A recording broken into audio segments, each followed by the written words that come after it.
കൃപ നിറഞ്ഞ മറിയമേ, നിനക്ക് സമാധാനം. കർത്താവിനോടുകൂടെ നിസ്സുകളിൽ ഈശോ വാഴ്ത്തപ്പെട്ടവരാകുന്നു. പരിശുദ്ധ മറിയമേ, തമ്പുരാന്റെ അമ്മയമ്മ പാപികളായ ഞങ്ങൾക്ക് വേണ്ടി ഇപ്പോഴും ഞങ്ങളെ മരണസമയത്ത്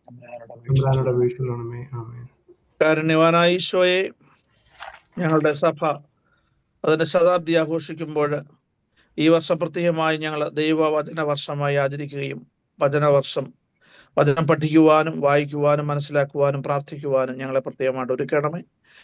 ഈ വചന ശുശ്രൂഷയിൽ, വചനവർഷത്തിന്റെ പഠന ശുശ്രൂഷയിൽ സംബന്ധിക്കുന്ന എല്ലാ ദൈവമക്കളെയും അനുഗ്രഹിക്കണമേ. പ്രത്യേകിച്ച് ഞങ്ങളെ നയിക്കുന്ന ഞങ്ങളുടെ ഫ്രാൻസിസ് മാർപ്പാപ്പായി, ക്ലീമീസ് കാതോലിക്ക ബാവായി, സിൽവാനോസ് മെത്രാപ്പൊലീത്തായി, ഞങ്ങളുടെ എല്ലാ മെത്രാന്മാരെയും വൈദികരെയും സന്യസ്തരെയും സഭാ ശുശ്രൂഷയിലായിരിക്കുന്ന എല്ലാ ആത്മായ ശുശ്രൂഷകരെയും സന്യസ്തരെയും ദൈവകരങ്ങൾ സമർപ്പിക്കുന്നു. പ്രത്യേകിച്ച് ഞങ്ങളുടെ 7 സഭാ ശുശ്രൂഷകളിൽ കൂട്ടായ്മകളിലായിരിക്കുന്ന എല്ലാ ദൈവമക്കളെയും അവിടുന്ന് അനുഗ്രഹിക്കണമേ. നേതൃത്വം കൊടുക്കുന്നവരെയും ഇതിന് ക്ലാസ് എടുക്കുന്നവരെയും പരിശീലിപ്പിക്കുന്നവരെയും പങ്കുചേരുന്നവരെയും അവിടുന്ന് അനുഗ്രഹിക്കണമെന്ന് പ്രാർത്ഥിക്കുന്നു. നിന്റെ വചനം എൻ്റെ കാലുകൾക്ക് വിളക്കും, എൻ്റെ ഊടുവഴികൾക്ക് പ്രകാശവുമാകുന്ന വിശുദ്ധ കർത്താവേ, അവിടുത്തെ വചനം ഞങ്ങളുടെ കാലുകൾക്ക് വിളക്കും, ഞങ്ങളുടെ ഊടുവഴികൾക്ക് ഇന്നും പ്രകാശമായി തീരുവാനും ഞങ്ങളുടെ വചന വഴികളിൽ ഞങ്ങൾക്ക് വെളിച്ചമായി തീരുവാൻ ഞങ്ങളെ സഹായിക്കണമേ. നാളത്തെ വിശുദ്ധ ഞായറാഴ്ച അനുഗ്രഹപ്രദമായി തീരണമേ. നാളെ നടക്കുന്ന എല്ലാ ശുശ്രൂഷകളെയും കുർബാനകളെയും ലോകമാസകരമുള്ള പ്രാർത്ഥനകളെ അവിടുന്ന് അനുഗ്രഹിക്കണമേ. ഞങ്ങളുടെ പ്രാർത്ഥനകളെല്ലാം പരിശുദ്ധ ദൈവമാതാവും സകല ശുദ്ധിമാന്മാരും ശുദ്ധിമതികളും വഴി സമർപ്പിക്കുമ്പോൾ ഞങ്ങളെയും ഞങ്ങളുടെ കൂട്ടായ്മയെ അവിടുന്ന് അനുഗ്രഹിച്ച് ആസ്വദിക്കുമാറാകണമേ. ആമേൻ.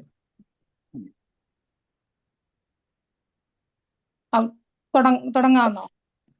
ഈശോയിൽ ഏറ്റവും സ്നേഹിക്കപ്പെട്ടവരെ, ഇന്നത്തെ നമ്മുടെ വചനവർഷ ക്ലാസ്സുകൾക്ക് നേതൃത്വം നൽകുന്നത് ഞാൻ മനസ്സിലാക്കുന്നത് ശരിയാണെങ്കിൽ നമ്മുടെ ബ്രിസ്ബണിലുള്ള ആനി എന്ന സഹോദരിയാണ്. സഹോദരിയെ വളരെ ഇന്നത്തെ ക്ലാസ് എടുക്കുന്നതിനും നേതൃത്വം നൽകുന്നതിനും ഇന്നത്തെ ക്ലാസ്സുകൾ നയിക്കുന്നതിനും വേണ്ടുന്ന എല്ലാവിധമായ അനുഗ്രഹങ്ങളും ഈശോ നൽകട്ടെ. പരിശുദ്ധ അമ്മ ഔസേപ്പ് പിതാവും സകല പരിശുദ്ധന്മാരും കാവൽമാലാകന്മാരും വിശുദ്ധന്മാരും നമ്മെ അനുഗ്രഹിക്കട്ടെ. ആനി നടത്തുന്ന ഈ പഠന ശിബിരത്തില് പരിശീലന ക്ലാസ്സിൽ എല്ലാവിധമായ അനുഗ്രഹങ്ങളും സർവേശ്വരൻ നൽകട്ടെ എന്ന് പ്രാർത്ഥിക്കുന്നു. പങ്കുചേരുന്നവരെയും പഠിക്കുന്നവരെയും പ്രാർത്ഥിക്കുന്നവരെയും നേതൃത്വം കൊടുക്കുന്നവരെ പ്രത്യേകമായിട്ട് അടുത്ത് കാത്തുകൊള്ളണമേ. ആനിയെ എല്ലാവരുടെയും നാമത്തിൽ ഒറ്റ വാക്കിൽ സ്നേഹപൂർവ്വം ഈ ബൈബിൾ പഠന ശിബിരത്തിലേക്ക് സ്നേഹപൂർവ്വം സ്വാഗതം ചെയ്യുന്നു. വെൽക്കം ആനി. താങ്ക് യു ബാബുച്ച. Thank U.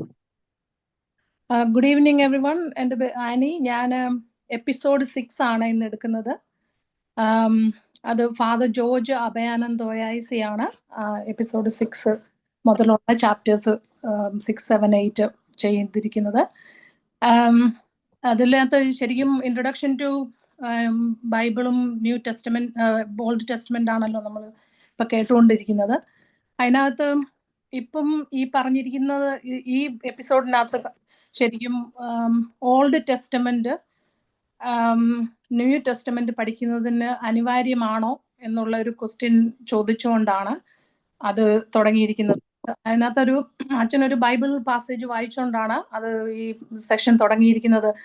അത് വായിക്കാനും കാരണമുണ്ട്. കാര്യം നിയമാവർത്തനം എന്ന് പറഞ്ഞ പുസ്തകത്തിലൂടെയാണ് അത് പറഞ്ഞിരിക്കുന്നത്. അത് ശരിക്കും ഇസ്രായേൽ ജനത്തിന്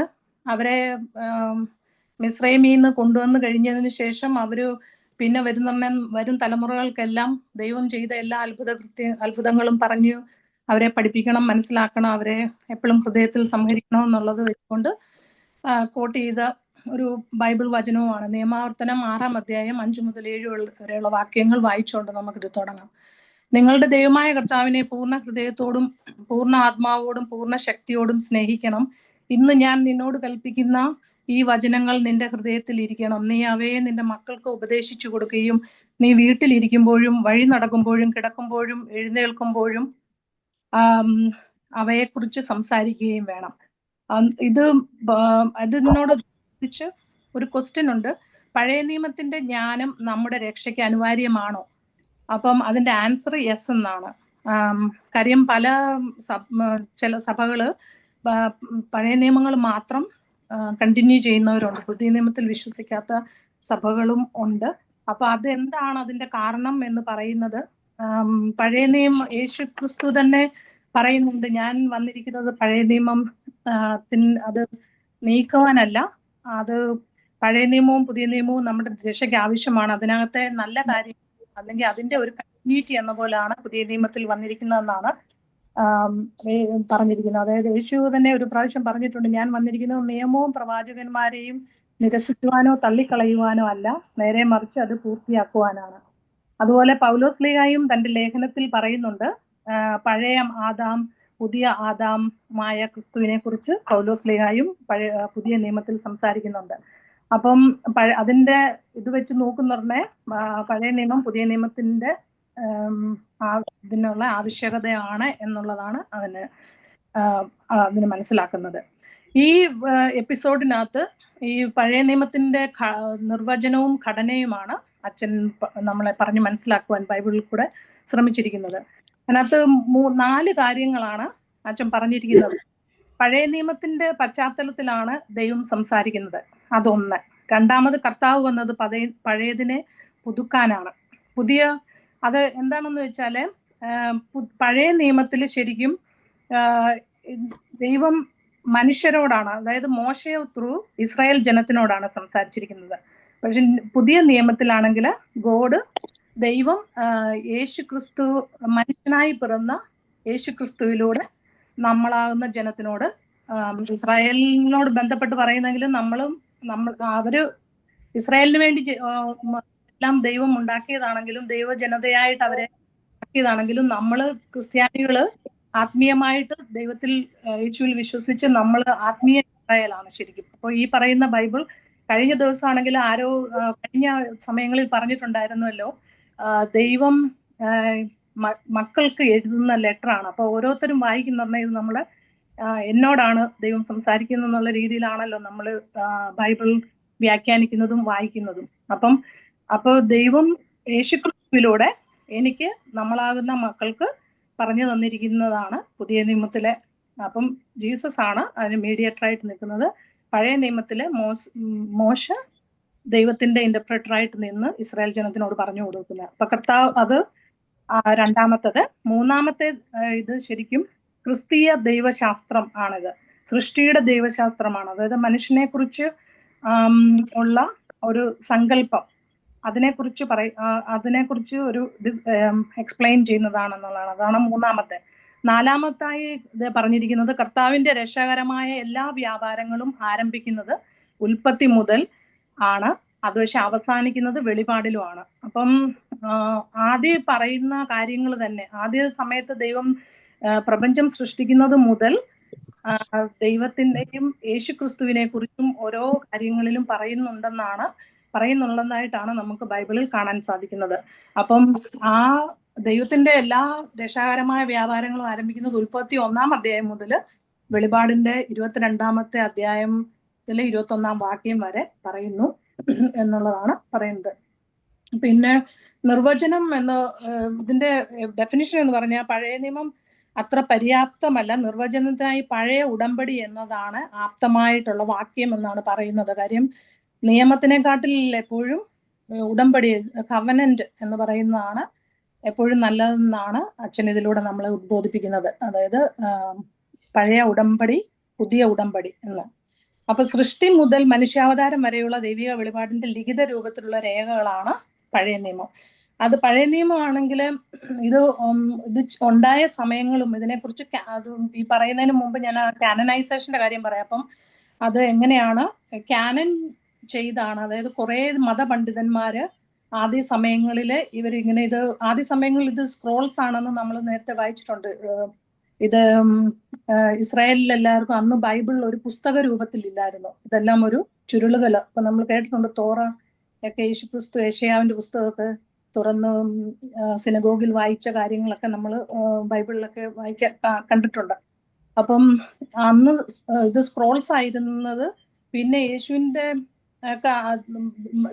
അതിന്റെ സമയത്ത് അതിന് ശേഷവും കുറെ മതപണ്ഡിതന്മാര് കൂടിയിരുന്നിട്ട് ഇതിനകത്തെ ആ സമയത്ത് നടന്ന കാര്യങ്ങളും എത്രമാത്രം അതിനകത്ത് സത്യമുണ്ടായിരുന്നെന്നും അതിനകത്തുള്ള വിശുദ്ധമായ കാര്യങ്ങളെ, അതിനകത്ത് സംഭവിച്ചിട്ടുള്ള എല്ലാ അത്ഭുതങ്ങളെ, അതിന്റെ എല്ലാം ഒരു തെളിവും കാര്യങ്ങളും എല്ലാം നോക്കിയിട്ട് അത് കാനനൈസേഷൻ ചെയ്തു ഈ ബൈബിൾ. ഇതെല്ലാം കാനന്റെ വാക്കിന്റെ അർത്ഥം തന്നെ അളവുകോൽ അല്ലെങ്കിൽ ക്രൈറ്റീരിയ, മാനദണ്ഡം എന്നാണ് അതിന്റെ മീനിങ്. അപ്പം കാനനൈസേഷൻ നടക്കുന്നത് എങ്ങനെയാണെന്ന് വെച്ചാൽ ഒരു ഇതിനെക്കുറിച്ച് അറിവും ജ്ഞാനവുമുള്ള മതപണ്ഡിതന്മാര്, പള്ളികളിലൊക്കെ ആണെങ്കിൽ ബിഷപ്പുമാര്, അവരൊക്കെ ഇങ്ങനെ ഈ ഓരോ എന്താ പറയണ്ട മീറ്റിംഗ് അങ്ങനെ കൂടിയിട്ട് അവരതിനകത്തെ എല്ലാ ഇത്ര ക്രൈറ്റീരിയാസ് എല്ലാം നോക്കിയിട്ട് അതിനകത്ത് ദൈവനിവേശിതമായ കാര്യങ്ങൾ ഒക്കെ ഉണ്ട് എന്ന് മനസ്സിലാക്കിയിട്ട് ചില ബൈബിൾ ഭാഗങ്ങളെ അവരൊരു പുസ്തക രൂപേണ ആക്കുന്ന ആ ഒരു പ്രക്രിയക്കാണ് കാനനൈസേഷൻ എന്ന് പറയുന്നത്. അത് ശരിക്കും ഒരു ലോങ് പ്രോസസ്സാണ്. അത് ഈ പറഞ്ഞതുപോലെ അതിനകത്തെ അത്ഭുതങ്ങളും അതിനകത്ത് എത്രമാത്രം ദൈവിക അരുളപ്പാടുകളും ദൈവിക ആലോചനകൾ അതെല്ലാം ഉണ്ടെന്ന് അന്വേഷിച്ച് കണ്ടുപിടിച്ചിട്ട് അതിൻ്റെ അങ്ങനെയാണ് അത് ദൈവനിവേശിത ഗ്രന്ഥങ്ങൾ അല്ലെങ്കിൽ പ്രാഥമിക ഗ്രന്ഥങ്ങളായിട്ട് അവർ എടുത്തിട്ട് അതിനെല്ലാ റെലവൻറ്റ് മെറ്റീരിയൽസും കിട്ടിക്കഴിയുന്ന അത് ബുക്കാക്കി അങ്ങനെ കാനനൈസ് അങ്ങനെ ആക്കിയതിൽ ജൂയിഷ് അവരുടെ ബുക്ക് അല്ലെങ്കിൽ തോറ 39 ബുക്സ് ആണ്. കാത്തലിക്സിന് 46 ബുക്സ് ഉണ്ട്. അതിനകത്ത് ഈ 39 + 7 ഡ്യൂട്രോ കാനനിക്കൽ ബുക്ക് എന്ന് പറഞ്ഞാൽ അതും കൂടെ ചേർത്താണ് കാത്തലിക്സിന് 46 ബുക്സ്. ഓർത്തഡോക്സ് 46 + 3 ബുക്സ് അങ്ങനെ ഉണ്ടെന്ന് കരുതപ്പെടുന്നത്. പ്രൊട്ടസ്റ്റന്റുകാർ 39 ബുക്സ്. അവര് ഈ ആദ്യ സമയങ്ങളിലൊക്കെ ഇത് ഹീബ്രുവിൽ എഴുതിയ ഹീബ്രുവിൽ എഴുതിയ ബുക്കുകൾ മാത്രമേ അവർ അക്സെപ്റ്റ് ചെയ്തിട്ടുള്ളൂ. ഈ ജൂയിഷിന് അവര് പിന്നെ ഈ പ്രവാസത്തിന് പോയപ്പോൾ അറിയാം നമുക്ക് അസീറിയക്കാരും ബാബിലോൺകാരും പേർഷ്യൻ അങ്ങനെ ഒത്തിരി എക്സൈൽസ് അവർക്കുണ്ടായിരുന്നു. ആ സമയത്ത് ഗ്രീക്കിന്റെ അധിനിവേശം വന്നപ്പോൾ പല ബുക്കുകളും ഇവർ ഗ്രീക്കിലോട്ട് ട്രാൻസ്ലേറ്റ് ചെയ്തു. അപ്പം ഗ്രീക്കിലാണ് അവർ എഴുതിയത് ആ ബുക്കെല്ലാം. അപ്പം അങ്ങനെ ഗ്രീക്കിൽ എഴുതിയ ബുക്കുകളൊന്നും ജൂയിഷുകാരെ അക്സെപ്റ്റ് ചെയ്തിട്ടില്ല. അപ്പം അവർക്ക് 39 ബുക്സേ ഉള്ളൂ. അതാണ് പ്രൊട്ടസ്റ്റന്റുകാർ ഫോളോ ചെയ്യുന്ന കാര്യം. ഗ്രീക്കിൽ എഴുതിയ ബുക്കുകളൊന്നും പ്രൊട്ടസ്റ്റന്റുകാർ അംഗീകരിക്കുന്നില്ല എന്ന് പറഞ്ഞുകൊണ്ട് ദേ ആൾ 39 ബുക്സ്. പിന്നെ ഈ ദൈവാത്മാവിന്റെ പ്രവർത്തനം എഴുതുമ്പോൾ മാത്രമല്ല, ഇത് ശരിക്കും പ്രോസസ്സിലൂടെ ഈ കാനനൈസേഷൻ നടക്കുന്ന പ്രോസസ്സിലൂടെ അവർ ശരിക്കും എല്ലാ ക്രൈറ്റീരിയസും നോക്കുന്നതിനൊപ്പം അവരതിനകത്ത് ദൈവാത്മാവിന്റെ പ്രവർത്തനവും അതിനകത്ത് എങ്ങനെ ഇൻവോൾവ് ആയിട്ടുള്ളതെന്നുള്ള കാര്യങ്ങളും എല്ലാം നോക്കിയിട്ടാണ്. അതാണ് ഈ ക്രൈറ്റീരിയ അല്ലെങ്കിൽ മാനദണ്ഡം എന്ന് പറയുന്ന കാനനൈസേഷൻ പ്രോസസ്സിലുള്ളത്. പിന്നെ യേശുവിന്റെ കാലത്ത് കുറെ ആൾക്കാരോടുണ്ടായിരുന്നു എന്ന് നമുക്കറിയാം. കമ്മ്യൂണിറ്റീസ്, സദുക്കയർ, ഫരിസേയർ, സമരിയക്കാർ, കൂടാതെ എസീൻസ് എന്ന കുറെ ആൾക്കാരും ഉണ്ടായിരുന്നു. അത് കുമ്രാൻ എന്നാണ് അവരെ അല്ലാതെ അറിയപ്പെടുന്നത്. സ്നാപക യോഹന്നാനൊക്കെ എസീൻ കൂട്ടത്തിൽ പെടുന്നതാണെന്ന് വിശ്വസിക്കപ്പെടുന്നു. അതൊക്കെ ഒരു വിശ്വാസമാണ്. അതിനൊന്നും ഒരു തെളിവ് ഇല്ലെന്നാണ് പറയപ്പെടുന്നത്. അവരെപ്പോഴും ഇങ്ങനെ ഗുഹകളിലൊക്കെ താമസിച്ച് കാട്ടുതേനും അങ്ങനെയൊക്കെ വെട്ടുക്കിളിയൊക്കെ തിന്നുന്ന അങ്ങനത്തെ ഒരു ഗ്രൂപ്പ് ഓഫ് പീപ്പിളാണ് അവരെ എസീൻസ് എന്നാണ് അറിയപ്പെടുന്നത്. പിന്നെ ബൈബിൾ പരമായിട്ട് പണ്ടും ഒരുപാട് തർക്കങ്ങളൊക്കെ ഉണ്ടായിട്ടുണ്ട്. അങ്ങനെയാണ് ഈ ബൈബിൾ പല കാര്യങ്ങളും 39 ഞാൻ പറഞ്ഞല്ലോ 39 ബുക്സ്. ചില ആൾക്കാർ അത് ഹീബ്രുവിൽ എഴുതിയതുകൊണ്ട് അവരങ്ങനെ ചെയ്യുന്നു. പിന്നെ ഗ്രീക്കിൽ എഴുതിയത് ചില അതായത് അപ്പോസ്തലിക സഭകളോ മിക്ക അപ്പോസ്തലിക സഭകളും ശരിക്കും ആ സമയത്ത് ഗ്രീക്കിൽ എഴുതിയ ബുക്കുകളും ഇതിനോട് ചേർത്തിട്ടുണ്ട്. ഞാൻ പുറകാലെ അതിനെക്കുറിച്ച് പറയുന്നതായിരിക്കും. പിന്നെ സദുക്കയറും പഞ്ചഗ്രന്ഥികൾ മാത്രമേ സദുക്കയർ ആക്ച്വലി അംഗീകരിച്ചിട്ടുള്ളൂ. ആ പഞ്ചഗ്രന്ഥികൾ ഫരിസേയറും പഞ്ചഗ്രന്ഥികളും അതായത് തോറ എന്നറിയപ്പെടുന്നത്. പക്ഷെ അവർ പ്രവാചക പുസ്തകങ്ങളും സങ്കീർത്തനങ്ങളും ലിഖിതങ്ങളും കൂടെ അവരുടെ ബുക്കിനോടുകൂടെ ചേർത്തിട്ടുണ്ട്. എസീൻസ് ഫരിസേയർ കൂട്ട് തന്നെയാണ്. പഞ്ചഗ്രന്ഥികളും പ്രവാചക പുസ്തകങ്ങളും സങ്കീർത്തനങ്ങളും ലിഖിതങ്ങളും അങ്ങനെ ചെയ്തിട്ടുണ്ട്. പിന്നെ ഈ കാനനൈസേഷൻ പ്രോസസ്സ് നടന്നതിന് ശേഷം പിന്നെ കുറെ വർഷങ്ങൾ കഴിഞ്ഞിട്ട് ഇതിനെന്തെങ്കിലും ഇങ്ങനെ ഓപ്പോസിഷനോ അല്ലെങ്കിൽ ഒബ്ജക്ഷനോ ഉണ്ടോ എന്ന് അറിയാൻ വേണ്ടിയിട്ട് ആ സമയത്ത് ഇവര് കുറെ നാളെ കാനൻ ഇങ്ങനെ വെച്ചുകൊണ്ടിരിക്കും. അത് കഴിഞ്ഞിട്ട് ചെയ്യുന്ന പ്രക്രിയക്കാണ് ക്ലോസിംഗ് ഓഫ് ദ കാനൻ എന്ന് പറയുന്നത്. അത് ക്രിസ്തു വർഷം 80 to 100 അത് സംഭവിച്ചിരിക്കുന്നത്. പക്ഷെ ജൂയിഷുകാരത് ഇതുവരെ ചെയ്തിട്ടുണ്ടോ ഇല്ലയോ എന്നുള്ളത് ഇതുവരെ ആർക്കും വ്യക്തമായ ഇല്ല. അച്ഛൻ പറയുന്നത് അവരത് ക്ലോസ് ചെയ്തിട്ടില്ലെന്നാണ്. ഇത് പറയുന്നതിനോടൊപ്പം തന്നെ ആക്ച്വലി ഒരു കാര്യം കൂടി ഈ പഴയ നിയമത്തെ കുറിച്ച് പറയാനുണ്ട്. ചില ആൾക്കാർ പഴയ നിയമം മാത്രമേ വിശ്വസിക്കുന്നുള്ളൂ എന്ന് പറയുന്ന ഒരു കൂട്ടരാണ് മാക്സിയോണിസം എന്ന് പറഞ്ഞ മാക്സിയോൺ എന്ന് പറഞ്ഞ ഒരു ഒരു ഒരു ബിഷപ്പ് ഉണ്ടായിരുന്നു, ഒരു ഫാദർ. ആക്ച്വലി പുള്ളി only he follows old testament. അതിനെ അവർ വിളിക്കുന്നത് മാക്സിയോണിസം എന്നാണ്.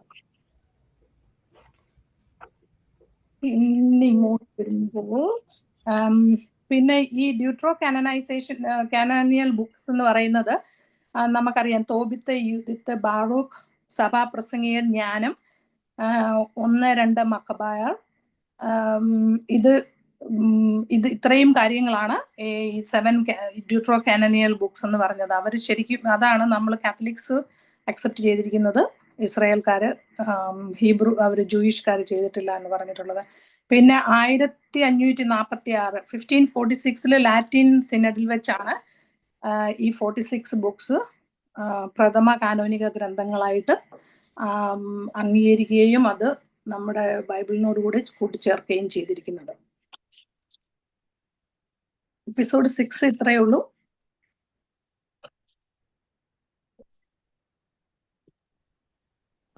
Very good Annie. ഞാനും കുർബാനയായിരുന്നു, ഇപ്പൊ കഴിഞ്ഞ് വന്നേ ഉള്ളൂ. സോ 7ാമത്തെ എപ്പിസോഡ് ജോജി അല്ലയോ? അതെ, ഞാനുണ്ട്. യെസ്. അപ്പം താങ്ക് യു അനുചേച്ചി. അപ്പം ഞാൻ ഇത് എപ്പിസോഡ് 7 ആണ് എടുക്കുന്നത്. അപ്പം ഇത് എപ്പിസോഡ് 7 ആക്ച്വലി ഞാനൊരു കുറെ കൂടെ സ്ക്രീൻ ഷെയർ ആണ് ചെയ്യുന്നത്. കുറെ സ്ലൈഡ്സ് ആണ്, കാരണം അതിലത്തെ കൂടുതലും നമ്മൾ അറ്റ്ലസും മാപ്സും അതൊക്കെയാണ്. അപ്പം അത് വിവരിക്കുന്നതിനെക്കാട്ടിലും അത് കാണിച്ച് പറയുന്നതായിരിക്കും കുറച്ചുകൂടെ അത് മനസ്സിലാക്കാനും എളുപ്പം. അപ്പോൾ ഞാൻ എൻ്റെ സ്ക്രീൻ ഷെയർ ചെയ്യാം.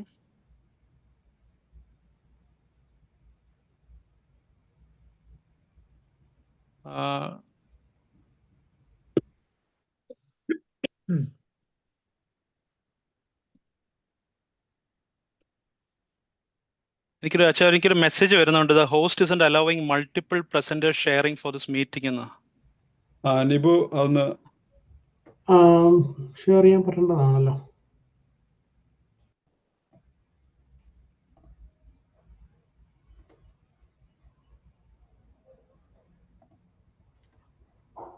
ഒന്നുകൂടെ ട്രൈ ചെയ്ത് ജോജി. ഇല്ല അച്ഛാ, അത് തന്നെയാണ് വരുന്നത്. Sharing is not turned on എന്നാണ് വരുന്നത്. ഓക്കെ, ഞാൻ നോക്കട്ടെ. സംസാരിച്ച് തുടങ്ങിയോ, ഞാനത് കിട്ടുമ്പോൾ ഞാൻ പറയാം കേട്ടോ. ഓക്കെ. അപ്പൊ എപ്പിസോഡ് 7 ബേസിക്കലി ഒരു ഭൂമിതലമായ, അതായത് ബൈബിളിന്റെ ജോഗ്രഫിയും, അതായത് ഭൂമിതലമായ ഒരു പശ്ചാത്തലം, അതായത് പഴയ നിയമത്തിലെ സ്ഥലങ്ങളും, രണ്ടാമതായി അതാണ് ഫസ്റ്റ് പാർട്ട് പറയുന്നത്. അതിൽ തുടർന്ന് 2ാമത്തെ ഭാഗം ബൈബിളിന്റെ ചരിത്രമാണ്. ബൈബിളിന്റെ പല ഏൻഷ്യന്റ് ട്രാൻസ്ലേഷൻസും പല ഫോംസും ആയിട്ടാണ് ഡിസ്കഷൻ പോകുന്നത്.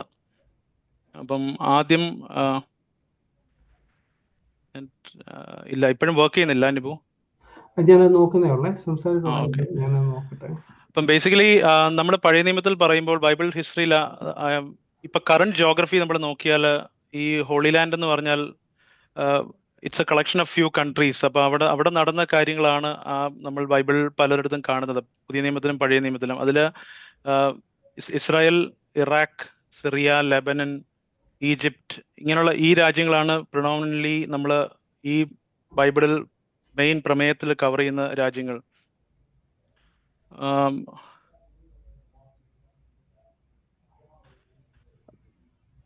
പിന്നെ രണ്ടാമതായി ബേസിക്കലി ഈ രാജ്യങ്ങളെല്ലാം നമ്മൾ എടുത്താൽ ഞാൻ ഈ മാപ്പ് ഷെയർ ചെയ്തിരുന്നെങ്കിൽ കുറെ കൂടെ എഫക്റ്റീവ് ആയേനെ. പക്ഷേ ഇതിൻ്റെ അകത്ത് ഇതെല്ലാം ഈ പറയുന്ന സിറ്റീസ് എല്ലാം ഒരു റാ ആകൃതിയിലാണ് അത് സ്ഥിതി ചെയ്യുന്നത്. അപ്പൊ അതായത് ഒരു ഫെർട്ടൈൽ ക്രസന്റ് എന്നാണ് ഈ ഏരിയയെ പറയുന്നത്.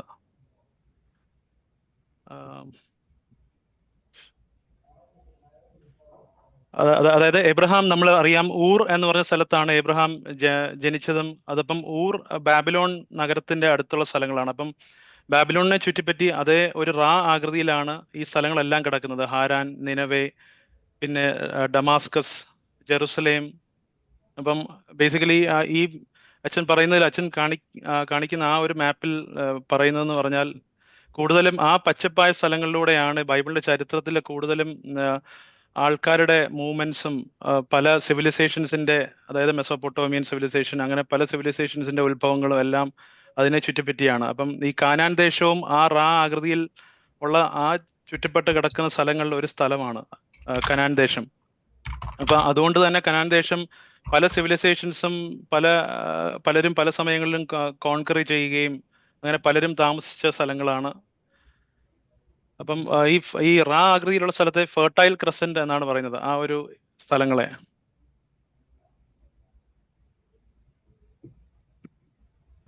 പിന്നെ രണ്ടാമതായി അച്ഛൻ പറയുന്നത് പല സിവിലൈസേഷൻസിന്റെ കാര്യം പറയുന്നുണ്ട്. മെസോപ്പൊട്ടോമിയൻ സിവിലൈസേഷൻ, ഈജിപ്ഷ്യൻ സിവിലൈസേഷൻ, അങ്ങനെ പല സിവിലൈസേഷൻസ് പറയുന്നുണ്ട്. അപ്പോൾ ഒരു സ്ക്രീനിൽ കാണിക്കുന്ന time line of the ancient world. അപ്പം 1000 BC വരെയുള്ള കാലഘട്ടം അത് കാണിക്കുന്നതെല്ലാം അച്ഛൻ പറയുന്നത് അതൊരു ആ ഡേറ്റ്സ് ഒന്നും അപ്രോക്സിമേറ്റ് ഡേറ്റ്സ് ആണ്. ആ ഡേറ്റ്സ് പലതും നമുക്ക് പല ഡേറ്റിംഗ് സിസ്റ്റം ഒക്കെ വെച്ച് നോക്കുമ്പോൾ അത് അപ്രോക്സിമേറ്റ് ഡേറ്റിംഗ് ആണ്. 1000 BCക്ക് ശേഷം, അതായത് ദാവീദ് രാജാവിന് ശേഷമുള്ള കാലഘട്ടമാണ് ഒരു എക്സാക്ട് ഡേറ്റ്സ് ആയിട്ട് ബൈബിൾ കാണുന്നത്. അബ്രഹാമിന്റെ വിളി എന്ന് പറഞ്ഞത് 1850 BCയിലാണ് സംഭവിച്ചത്. അപ്പം ആ കാലഘട്ടങ്ങളിലുള്ള പല സിവിലൈസേഷൻസുമാണ് ഈ മെസോപ്പൊട്ടേമിയൻ സിവിലൈസേഷനും അങ്ങനെയുള്ളതെല്ലാം.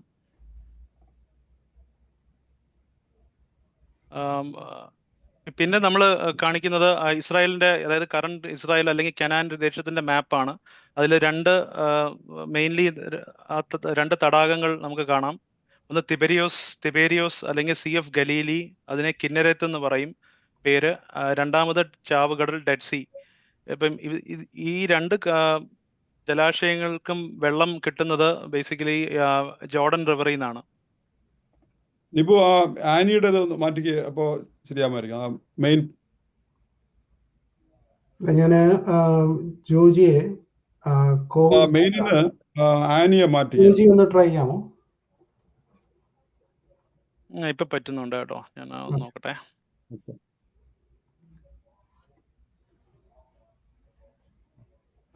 ഇപ്പൊ കാണാമോ?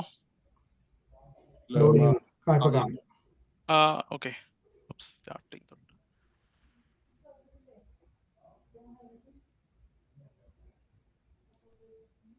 ഫസ്റ്റ് സ്ലൈഡ് അല്ലേ ഇപ്പൊ കാണുന്നത്, പഴയ നിയമത്തിന്റെ ഒരു ആമുഖം? ഓക്കെ, അപ്പം ഞാൻ ഒന്നുകൂടെ റീസ്റ്റാർട്ട് ചെയ്യാം, അതായിരിക്കും കുറച്ചുകൂടെ ക്ലിയർ ആയിട്ട് പറയാൻ എളുപ്പം. അപ്പം ഫസ്റ്റ് സ്ലൈഡ് നമ്മൾ ഫാദർ ജോർജ് അഭയാനന്ദ് OIC ആണ് ഈ എപ്പിസോഡ് 7 കവർ ചെയ്തിരിക്കുന്നത്. എപ്പിസോഡ് 6, 7, 8 അത് പഴയ നിയമത്തിന്റെ ഒരു ആമുഖത്തിന്റെ കണ്ടിന്യൂഷൻ ആണ് എപ്പിസോഡ് 7. അതിൽ അച്ഛൻ ആദ്യം പറയുന്നത് ഒരു വചനം വെച്ച് തുടങ്ങുന്നുണ്ട്. യോഹന്നാൻ 1:14 വചനം മാംസം ധരിച്ച് നമ്മുടെ ഇടയിൽ വസിച്ചു എന്നുള്ളത്. അപ്പൊ അതിലൂടെ അച്ഛൻ മീൻ ചെയ്യുന്നത് ഒരു സൃഷ്ടി, അതായത് സൃഷ്ടിയുടെ ഭാഗമാകുമ്പോൾ ഒരു പ്രത്യേക സ്ഥലവും കാലവും ഉണ്ട്. അപ്പൊ അതിലൂടെ അച്ഛൻ പറയുന്നത് ഈ ബൈബിളിലുള്ള ആ ഒരു പ്രമേയത്തിന് ആസ്പദമാക്കിയുള്ള സ്ഥലങ്ങൾ ആണ്. അപ്പം നമ്മൾ ആദ്യത്തെ സ്ക്രീനിൽ കാണുന്നത് അച്ഛൻ ആദ്യം ഷെയർ ചെയ്യുന്നത് ഗൂഗിൾ മാപ്സിൽ ഇപ്പൊ കറണ്ട് കൺട്രീസ് ആണ്. ഈ ഹോളി ലാൻഡും പിന്നെ ബൈബിളിൽ പറയപ്പെട്ട പല രാജ്യങ്ങളുടെയും ആ ഒരു റെഡ് ബോക്സിൽ കാണുന്ന പല സ്ഥലങ്ങളുമാണ്. അത് Iraq, Syria, Lebanon, Israel, Egypt, ഇറാനും പിന്നീട് വരുന്നുണ്ട്. ബാബിലോൺ പ്രവാസത്തിന് ശേഷം അതായത് സൈറസ് രാജാവിന്റെ കാലം മുതൽ പേർഷ്യൻ രാജ്യവും വരുന്നുണ്ട്, ഇറാൻ. പിന്നെ ഈവൺ അപ് ടു, അതായത് പാകിസ്ഥാൻ, അഫ്ഗാനിസ്ഥാൻ, അതായത് എസ്തറിന്റെ പുസ്തകത്തിൽ കൂടുതലും പേർഷ്യൻ സംസ്കാരം, അതായത് കൂടുതലും നമ്മുടെ പാകിസ്ഥാൻ ആ ഏരിയകളിലും റെഫറൻസ് ഉണ്ട്, അതായത് ഇന്ത്യ വരെയുള്ള. പിന്നെ നമുക്ക് ഈ സ്ലൈഡിൽ കാണുന്ന പോലെ ഇപ്പൊ ഈ കാണിക്കുന്ന സ്ക്രീനിൽ നമ്മൾ ബേസിക്കലി ഒരു 2 നദികൾ കാണാം, യൂഫ്രട്ടിസും ടൈഗ്രസും. അപ്പോൾ ഈ നദിയുടെ അരികിലാണ് മെസോപ്പൊട്ടോമിയൻ സിവിലൈസേഷൻ ഫ്ലറിഷ് ചെയ്തുകൊണ്ടിരുന്നത്. ഇവിടെയാണ് ഗാർഡൻ ഓഫ് ഏഡൻ ഉണ്ടായിരുന്നതായി നമ്മൾ വിശ്വസിക്കുന്നത്, അല്ലെങ്കിൽ അങ്ങനെയാണ് അത് പറയപ്പെടുന്നത്. അപ്പം ഇവിടെയുള്ള മെയിൻ സിറ്റീസ്, ഊർ എന്നുള്ള സിറ്റി കാണാം. ഊർ ബാബിലോൺ, അതായത് യൂഫ്രട്ടിസ് നദിയിലുള്ള ഒരു സിറ്റിയാണ്, അതിന്റെ കരയിലുള്ള ഒരു സിറ്റിയാണ് ബാബിലോൺ. അങ്ങനെ പോയി ഹാരാൻ, പിന്നെ ഡമാസ്കസ്, ജെറുസലേം. അപ്പം ഈ ഊർ എന്ന് പറഞ്ഞ സ്ഥലത്താണ് എബ്രഹാമും അദ്ദേഹത്തിന്റെ പിതാവ് തേരഹും എല്ലാം ജീവിച്ചിരുന്നത്. അപ്പൊ അവര് അവിടെ നിന്നാണ് മൈഗ്രേറ്റ് ചെയ്ത് ഹാരാൻ വഴി ഒരു ജെറുസലേമിൽ എത്തുന്നത്. അപ്പൊ അതൊരു വേറൊരു കാര്യം പറയാനുള്ളത്, നമുക്ക് 4 നദികളെ കുറിച്ച് പരാമർശിക്കുന്നുണ്ട്. ഒന്ന് യൂഫ്രട്ടിസ്, ടൈഗ്രസ്, പിന്നെ പിഷോൺ, ഗിഹോൺ. ഇതാണ് ഗാർഡൻ ഓഫ് ഈഡനിൽ കൂടെ ഫ്ലോ ചെയ്തിരുന്ന 4 നദികൾ.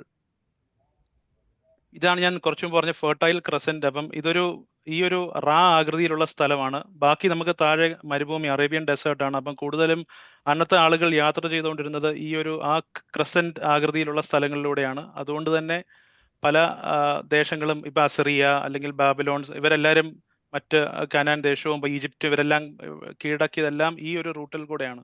അതുകൊണ്ട് തന്നെ കനാൻ ദേശം പലപ്പോഴും പല സമയങ്ങളിലും പലരുടെയും ആധിപത്യത്തിന് അടിയിലായിരുന്നു. പല എംപയേഴ്സിന്റെ അടിയിലായിരുന്നു അവര്. അപ്പം ഇതിൽ കാണിക്കുന്നത് ആ ഏൻഷ്യൻ വേൾഡിന്റെ ഒരു ടൈം ലൈൻ ആണ്. അതായത് നമുക്കൊരു 3000 BC മുതൽ ഉള്ള, അതായത് ക്രിസ്തു വർഷത്തിന്റെ ഇങ്ങോട്ടുള്ള കാലഘട്ടമാണ് കാണിക്കുന്നത്. അന്ന് ഉണ്ടായിരുന്ന പല സിവിലൈസേഷൻസ്, മെസോപ്പൊട്ടോമിയൻ, ഈജിപ്ഷ്യൻ, അങ്ങനെ പല സിവിലൈസേഷൻസ് ഉണ്ടായിരുന്നു. അപ്പം 1000 BC എന്നുള്ള ഒരു നാഴികക്കല്ലായിട്ട് അച്ഛൻ പറയുന്നുണ്ട്. കാരണം അതിന് പിന്നോട്ട് ബാക്കിലോട്ട്, അതായത് 1000 തൊട്ട് ബാക്കിലോട്ടുള്ള 1850 എബ്രഹാമിന്റെ ദൈവവിളി വരുന്നത്. എബ്രഹാമിന് 1000 BC പിന്നോട്ടുള്ള കാലഘട്ടം പലപ്പോഴും അപ്രോക്സിമേറ്റ് ഡേറ്റിംഗ് സിസ്റ്റമാണ്. അത് അത്രയും നമ്മൾ ആ ഒരു രീതിയിൽ ആക്യുറേറ്റ് ആയിട്ട് എടുക്കേണ്ടതില്ല എന്നാണ് പറയുന്നത്. 1000 BC ശേഷം, അതായത് ദാവീദ് രാജാവിന്റെയും കാലഘട്ടം മുതൽ ഇങ്ങോട്ട് ക്രിസ്തുവർഷം വരെയുള്ള ഡേറ്റിംഗ് സിസ്റ്റമാണ് കറക്റ്റ് ആയിട്ട് പറയുന്നത്. പിന്നെ നമ്മുടെ POC ബൈബിളിൽ പേജ് നമ്പർ 391 റെഫർ ചെയ്യുന്നുണ്ട്. അപ്പം ആ പേജ് നമ്പർ 391, അതായത് ന്യൂ ടെസ്റ്റ്മെന്റ് കഴിഞ്ഞിട്ടുള്ള ലാസ്റ്റ് ഫ്യൂ പേജസിൽ 391 പേജ് റെഫർ ചെയ്താൽ ഈ ഒരു ടൈം ലൈനിന്റെ സമ്മറി അവിടെ നമുക്ക് കൂടുതൽ ഡീറ്റെയിൽസ് കിട്ടും. പിന്നെ ഇതാണ് കറണ്ട് മാപ്പാണ്, കനാൻ ദേശത്തിന്റെ മാപ്പാണ്. ഇപ്പൊ കനാൻ ദേശം അല്ലെങ്കിൽ ഇപ്പോഴത്തെ കറണ്ട് ഇസ്രായേലിന്റെ മാപ്പും ഇത് തന്നെയാണ്. അപ്പം ഈ തിബെരിയോസും മുകളിൽ കാണുന്ന അതാണ് സീ ഓഫ് ഗലീലി. അവിടെയാണ് അതിന്റെ വേറൊരു പേര് കിന്നരത്ത് എന്നാണ്. ഇതൊരു ഹാർപ്പ് ഷേപ്ഡ്, ഹാർപ്പ് ഒരു മ്യൂസിക്കൽ ഇൻസ്ട്രുമെന്റ് ആണ്. അതിന്റെ ആ ഒരു ഡി ഷേപ്പിലുള്ള ഒരു ഇതായതുകൊണ്ട് കിന്നരത്ത് നിന്നും അതിനെ വിളിക്കും. പിന്നെ താഴെ ഡെഡ് സീ. അപ്പൊ ഈ രണ്ട് വാട്ടർ ബോഡീസിന്റെയും സോഴ്സ് ജോർഡൻ റിവർ ആണ്, റിവർ ഓഫ് ജോർഡൻ. അത് ഗോലാൻ കുന്നുകളിൽ നിന്ന് ഉത്ഭവിച്ച് ഇങ്ങനെ തിബെരിയോസ് വഴി താഴോട്ട്. പിന്നെ നമുക്ക് പിന്നെ അച്ഛൻ ഡിസ്കസ് ചെയ്യുന്നത് ഇസ്രായേലിലെ ചരിത്രം ബേസിക്കലി 4ആയിട്ട് നമുക്ക് തിരിക്കാം. ഒന്ന് പേട്രിയാക്കൽ ഹിസ്റ്ററി, അതായത് എബ്രഹാം, ഐസക്, ജേക്കബ്, ജോസഫ് ഇവരുടെയൊക്കെ ഹിസ്റ്ററി. അപ്പം ഒരു കാര്യം ഓർക്കണം, ഈ 4 ഇസ്രായേൽ ചരിത്രം നമ്മൾ പറയുമ്പോഴും ഇതിന്റെ ഒരു ജോഗ്രാഫിക്കൽ പെർസ്പെക്റ്റീവിൽ നിന്നാണ് ഇതിനെ ഇപ്പം ഞാൻ കാണിക്കാൻ പോകുന്നത്. അതായത് ഈ 4 കാലഘട്ടങ്ങളിൽ ഉണ്ടായിരുന്ന ജോഗ്രഫി, അതായത് എങ്ങനെയായിരുന്നു, ഏത് ദേശത്തേക്ക് എങ്ങോട്ട് മൂവ് ചെയ്തു, അങ്ങനെ. അപ്പം നമുക്കിത് പിന്നീട് ബൈബിൾ വായിക്കുമ്പോൾ നമുക്ക് റിലേറ്റ് ചെയ്യാൻ എളുപ്പമായിരിക്കും. പിന്നെ ആദ്യത്തെ കാലഘട്ടം patriarchal history, Abraham, Isaac, Jacob, Joseph. രണ്ടാമത്തത് അവര് ഈജിപ്തിൽ നിന്ന് ആയിരുന്നല്ലോ കുറെ കാലം. അപ്പം ഈജിപ്തിൽ നിന്ന് വാഗ്ദത്ത നാട്ടിലേക്കുള്ള പ്രയാണവും തുടർന്ന് ജഡ്ജസ്, അതിന്റെ റൂൾ ഓഫ് ജഡ്ജസ്. പിന്നെ അത് കഴിഞ്ഞ് റൂൾ ഓഫ് കിങ്സ്, കിങ്ഷിപ്പ് മുതൽ ബാബിലോണിയൻ പ്രവാസം വരെയുള്ള കാലം. പിന്നെ അത് കഴിഞ്ഞിട്ട് വീണ്ടും ബാബിലോൺ കഴിഞ്ഞവർ തിരിച്ച് ജെറുസലേമിൽ വരും. സെക്കൻഡ് ടെമ്പിൾ പീരീഡ് എന്ന് പറയും. ആ കാലഘട്ടങ്ങളിൽ അവരെ പലരും പേർഷ്യൻ, ഗ്രീക്ക്, റോമൻ പല ആൾക്കാരും ഭരിക്കുകയുണ്ടായി.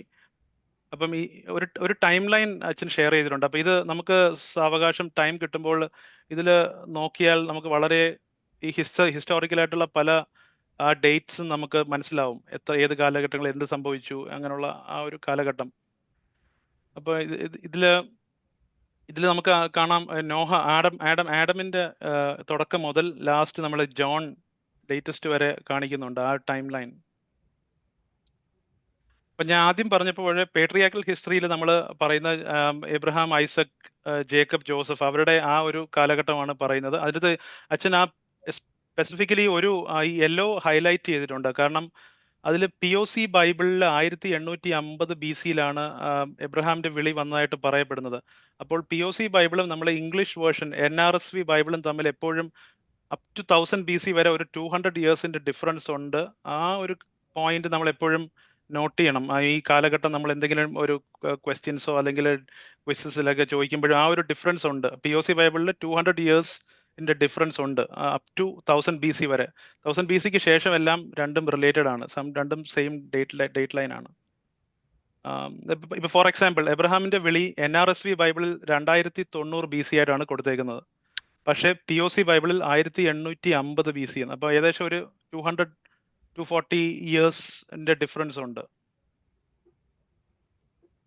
പിന്നെ അച്ഛൻ പറയുന്ന കാണിക്കുന്ന ഈ ഒരു മാപ്പ് എന്ന് പറഞ്ഞാൽ ആ ഒരു പേട്രിയാക്കൽ ഹിസ്റ്ററി സമയത്തുള്ള ഇവരുടെ മൂവ്മെന്റ് ആണ്. അതായത് ഞാൻ പറഞ്ഞു ഊർ എന്ന ദേശത്തു നിന്ന് ആ റെഡ് ലൈൻ അതുവഴിയാണ് എബ്രഹാം ആ ഒരു അവരുടെ ആ ഫുൾ ആളുകളെല്ലാം മൂവ് ചെയ്ത് ദമാസ്കസ് പല സ്ഥലങ്ങളിൽ വഴി അവര് ജെറുസലേം, അതായത് ഷേഖയം, അങ്ങനെ പല സ്ഥലങ്ങളിലെത്തി അവിടെ താമസിച്ച് പിന്നീട് അവർ ഈജിപ്തിലേക്കാണ് പ്രയാണം ചെയ്യുന്നത്. അപ്പൊ അതെല്ലാമാണ് ഈ ഫസ്റ്റ് ജെനസിസും അങ്ങനെ ആ ഒരു ആ ജെനസിസിൽ കവർ ചെയ്യുന്ന ആ ഫുൾ ആ ഒരു റൂട്ട് മാപ്പാണ് ബേസിക്കലി ഈ കാണിച്ചിരിക്കുന്നത്. രണ്ടാമത്തെ ഇസ്രായേലിന്റെ ചരിത്രത്തിലുള്ളത് അവർ ഈജിപ്തിൽ നിന്ന് ഉള്ള പ്രയാണമാണ് എക്സോഡസ്. അത് എക്സോഡസ് എന്ന് പറഞ്ഞ ചാപ്റ്ററിൽ നമ്മൾ കാണുന്നത്, അതായത് പുറപ്പാട് പുസ്തകം. അപ്പം അത് ഈ ഒരു മാപ്പ് കാണുമ്പോൾ നമുക്കറിയാം ഈജിപ്തിൽ നിന്ന് അവർ പോകുന്ന ആ ഒരു ഡോട്ടഡ് അല്ലെങ്കിൽ ഒരു ആരോ ഉള്ള ആ ലൈൻ കാണുന്ന പോലെ അവർ അവിടുന്ന് യാത്ര ചെയ്ത് ഈ മൗണ്ട് സിനായിലെത്തും. ഈ ആ ഒരു മുനമ്പ് താഴെ മൗണ്ട് സിനായിലെത്തി അവിടുന്ന് പിന്നെ അവർ കാദേശ് ബർണിയ എന്ന് പറഞ്ഞ സ്ഥലം കാണാം. അവിടെ വെച്ച് അവർക്ക് ദൈവമായിട്ടൊരു മീൻസ് ദൈവത്തിന് അവരുടെ പ്രവർത്തികൾ ഇഷ്ടപ്പെടാതെ അവരെ ഒരു ശിക്ഷിക്കുന്ന രീതിയിൽ, അതായത് പിന്നെയും തുടർന്ന് 40 വർഷം മരുഭൂമിയിലൂടെ അവർ സഞ്ചരിക്കുന്ന ആ ഒരു റൂട്ട് മാപ്പാണ്.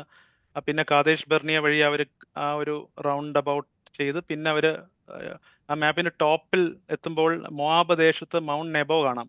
മൗണ്ട് നെബോയുടെ അവിടെ എത്തുമ്പോഴാണ്, അത് ജോർദാൻ റിവറിന്റെ ഈസ്റ്റിലാണ് സ്ഥിതി ചെയ്യുന്നത്. അവിടെയാണ് മോശ അവിടെ നിന്നുകൊണ്ടാണ് എല്ലാവരെയും അതിന്റെ ഓപ്പോസിറ്റ് സൈഡായ കാനാൻ ദേശം കാണിച്ചിട്ട് അങ്ങോട്ടാണ് പോകുന്നത്. അല്ലെങ്കിൽ അപ്പം എന്നിട്ട് മോശ അവിടുന്ന് ജോഷുവയെ ഏൽപ്പിക്കുകയാണ് തുടർന്ന് ഉള്ള യാത്ര.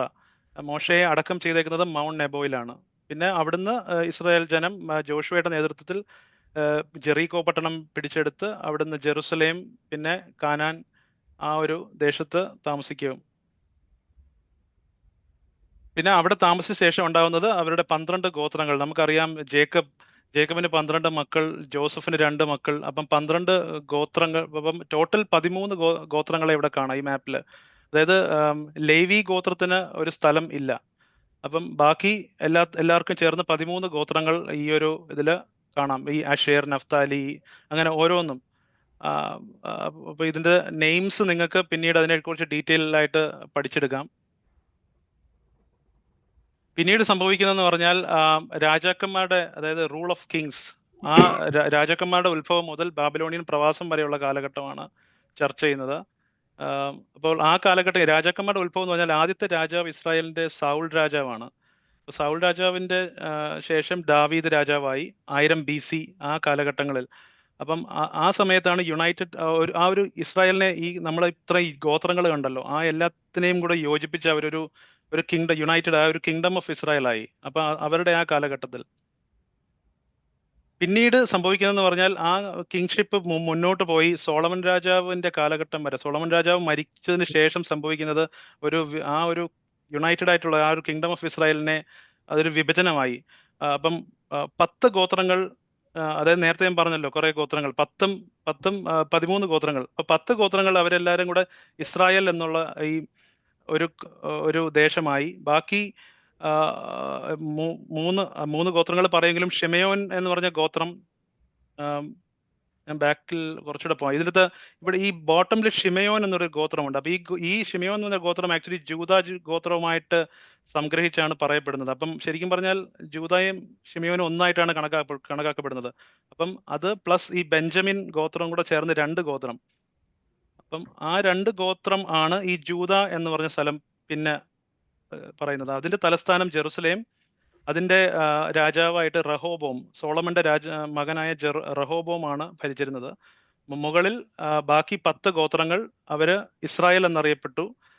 അതിന്റെ തലസ്ഥാനം ഷെഖേം അല്ലെങ്കിൽ ശമരിയ. അപ്പം അതൊരു വേറൊരു, അത് ഞാൻ തുടർന്ന് എക്സ്പ്ലെയിൻ ചെയ്യാം.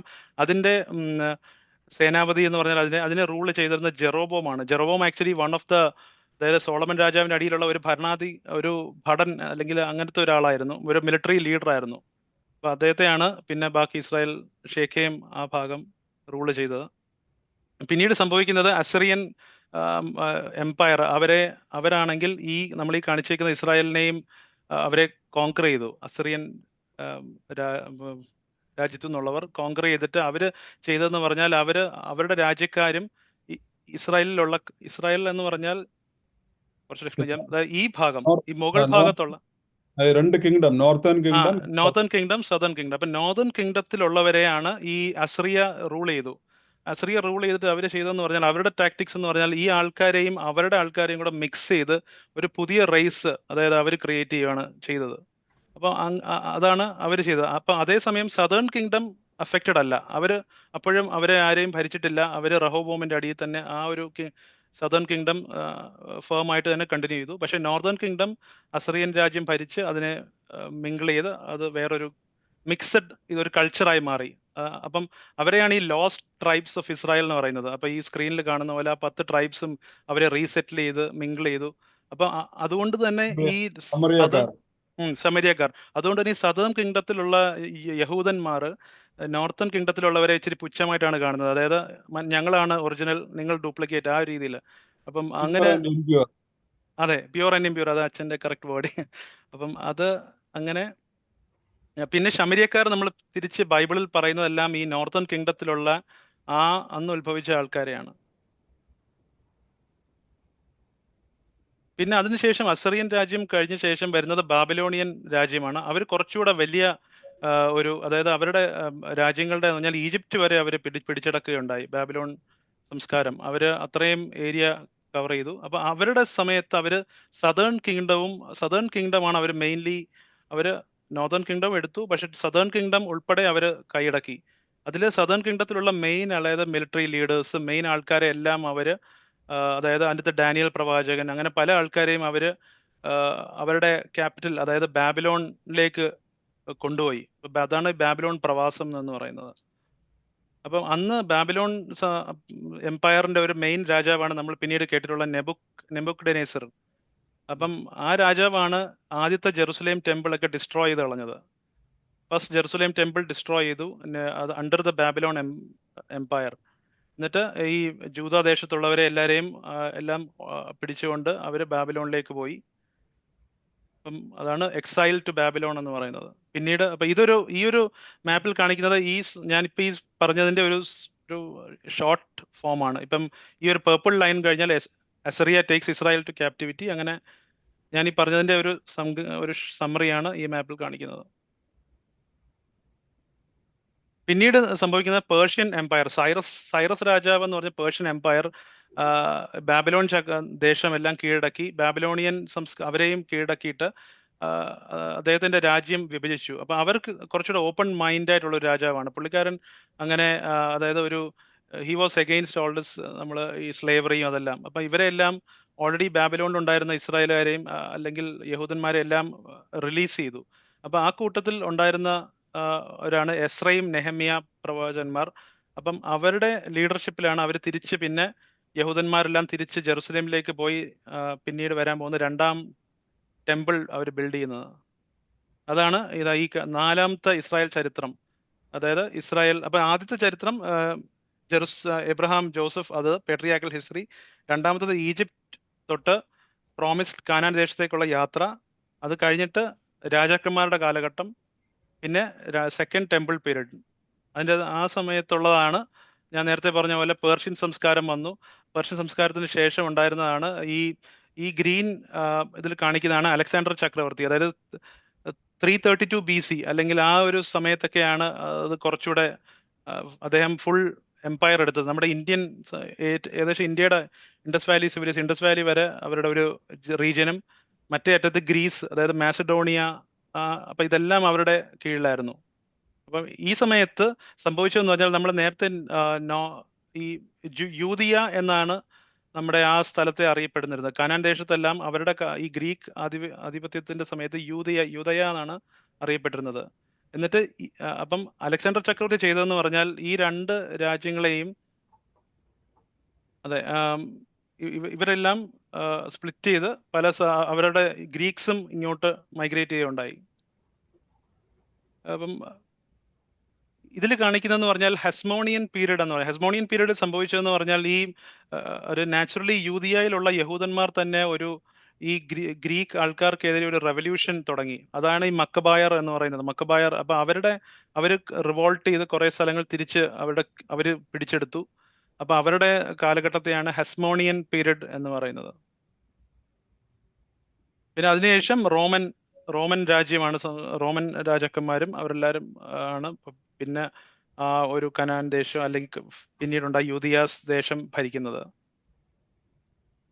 പിന്നീട് അത് കഴിഞ്ഞിട്ട് അച്ഛൻ പോകുന്നത് സെക്കൻഡ് അതിന്റെ പാർട്ട് എന്ന് പറഞ്ഞാൽ വിശുദ്ധ ബൈബിളിന്റെ പുരാതന വിവർത്തനങ്ങളും പതിപ്പുകളും അതാണ് ഡിസ്കസ് ചെയ്യുന്നത്. അതിൽ ആദ്യമായിട്ട് ഏബ്രഹാം മുതൽ ബാബിലോൺ സംസ്കാരം, അതായത് 586 BC-യിലാണ് ബാബിലോണിയൻ എക്സൈൽ സംഭവിക്കുന്നത്. അപ്പൊ ആ ഒരു കാലഘട്ടത്തിൽ ഉള്ള അതുവരെയുള്ള ഇസ്രായേൽ ആൾക്കാരിൽ അവിടെ താമസിച്ച യഹൂദന്മാരുടെ ഭാഷ എന്ന് പറയുന്നത് ഹീബ്രു ആണ്. അതുകൊണ്ട് തന്നെ ആ കാലഘട്ടത്തിൽ അവർ എഴുതിയ അന്ന് ബൈബിൾ ആയിട്ട് ഫോമുലേറ്റ് ചെയ്തില്ലെങ്കിലും അന്ന് എഴുതിയ പല ബുക്സും പല ലിഖിതങ്ങളും എല്ലാം ഹീബ്രു ഭാഷയിലാണ് എഴുതിയത്. അതുകൊണ്ട് തന്നെ ആദ്യത്തെ ഒരു ബുക്ക് എന്ന് പറയുന്നത് ഹീബ്രുവിലാണ് ഉണ്ടായത്, അതിന്റെ റൈറ്റിംഗ്സ് എല്ലാം. പിന്നെ ബാബിലോൺ മുതൽ അലക്സാണ്ടർ ചക്രവർത്തി വരെയുള്ള കാലഘട്ടങ്ങളിലെല്ലാം സംഭവിച്ചതെന്ന് പറഞ്ഞാൽ ഈ ബാബിലോൺ എന്ന് പറയുന്ന സ്ഥലം ഇറാഖിന്റെ അവിടെ താമസിച്ചുകൊണ്ടിരുന്ന സമയത്ത് അവിടെ ഒരു അറമായ എന്നുള്ള ഭാഷ അവിടെ ഉള്ള ഒരു ഭാഷയാണ്. അപ്പൊ അറമായ ഭാഷ ആണ് അവിടുത്തെ യഹൂദന്മാർ, അതായത് നമ്മൾക്കറിയാം ഒത്തിരി വർഷം അവർ ട്രാവൽ ചെയ്തിട്ടാണ്, അല്ലെങ്കിൽ ഒത്തിരി ജനറേഷൻസ് പാസ് ചെയ്തിട്ടാണ് യഹൂദന്മാർ ബാബിലോണിൽ എത്തിയത്. അപ്പം അന്നുണ്ടായിരുന്ന ആ ജനറേഷനിലുള്ള യഹൂദന്മാർക്ക് അറമായ ഭാഷയാണ് അറിയാവുന്നത്. അപ്പൊ സംഭവിച്ചതെന്ന് പറഞ്ഞാൽ അവിടുന്ന് പിന്നെ സൈറസ് ചക്രവർത്തി ഇവരെയൊക്കെ റിലീസ് ചെയ്തപ്പോൾ ഇവരെല്ലാം തിരിച്ച് ജെറുസലേമിലേക്ക് പോയി. ആ സമയത്ത് കുറച്ച് പഴയ റബൈസ് ഉണ്ട്. ആ റബൈസിന് മാത്രമേ ഹീബ്രു അറിയത്തുള്ളൂ.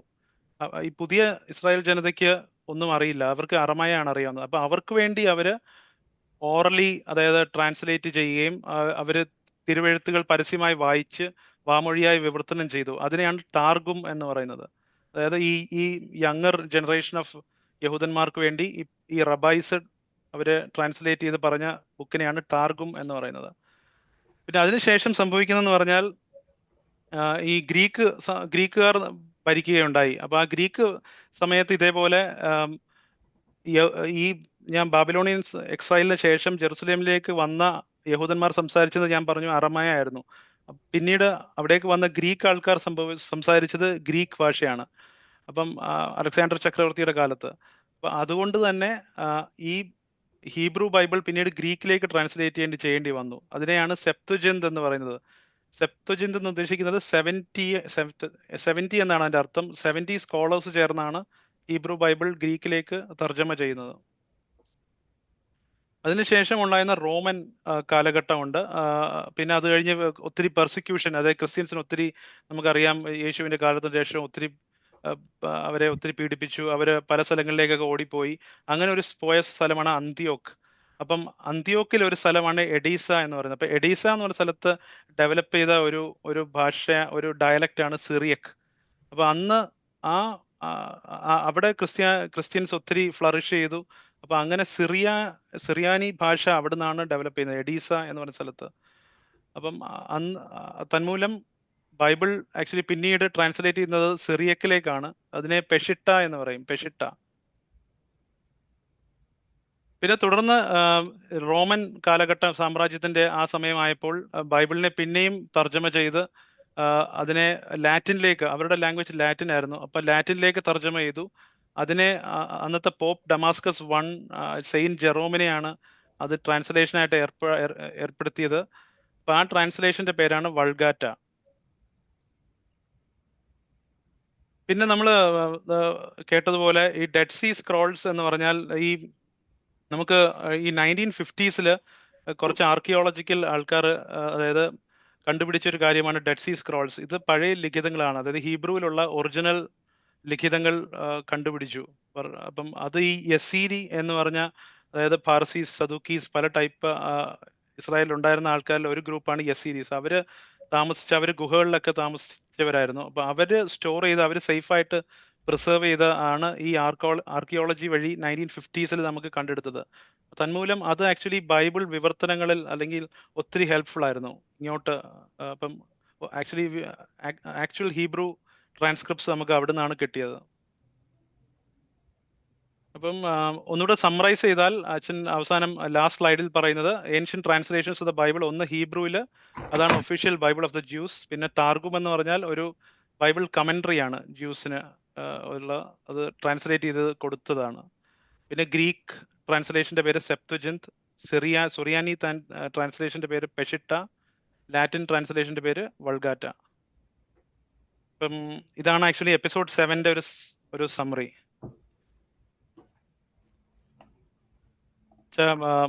ഞാൻ ക്വസ്റ്റ്യൻസ് ഇതിന്റെ ഡിസ്കസ് ചെയ്യണോ വെച്ചാൽ ഇതിപ്പം ഇതിന്റെ നമുക്ക് ലാസ്റ്റിൽ ചെയ്യാം. Okay very good. ഓക്കെ. അപ്പൊ താങ്ക് യു. ഷോർട്ട് ക്വസ്റ്റ്യൻ ഒക്കെ റെഡി ആക്കിയിട്ടുണ്ട്. അതെല്ലാം റെഡിയാണ് അച്ഛാ. ഞാൻ വേണമെങ്കിൽ അത് ഇപ്പൊ ചെയ്യാമായിരുന്നു. കാണിച്ച് സ്ലൈഡ്സ് ഒന്ന് കാണിച്ച്. അപ്പം ബേസിക്കലി ഷോർട്ട് ആൻസർ ക്വസ്റ്റ്യൻസ് ഞാൻ ഇപ്പൊ പറഞ്ഞു വെച്ച് നോക്കിയാൽ പെട്ടെന്ന് ഞാനൊന്ന് കവർ ചെയ്യാം. ആൻസർ തന്നെ ഞാൻ തന്നെ പറഞ്ഞേക്കാം. Name of the 2 rivers in Iraq where the garden of Eden was believe to be situated. അത് ഞാൻ പറഞ്ഞ പോലെ യൂഫ്രട്ടിസും ടൈഗ്രസും. പിന്നെ വേറെ 2 റിവേഴ്സിനെ കുറിച്ച് ബൈബിളിൽ ജനസിസിൽ പറയുന്നുണ്ട്, പിഷോൺ, ഗിഹോൺ.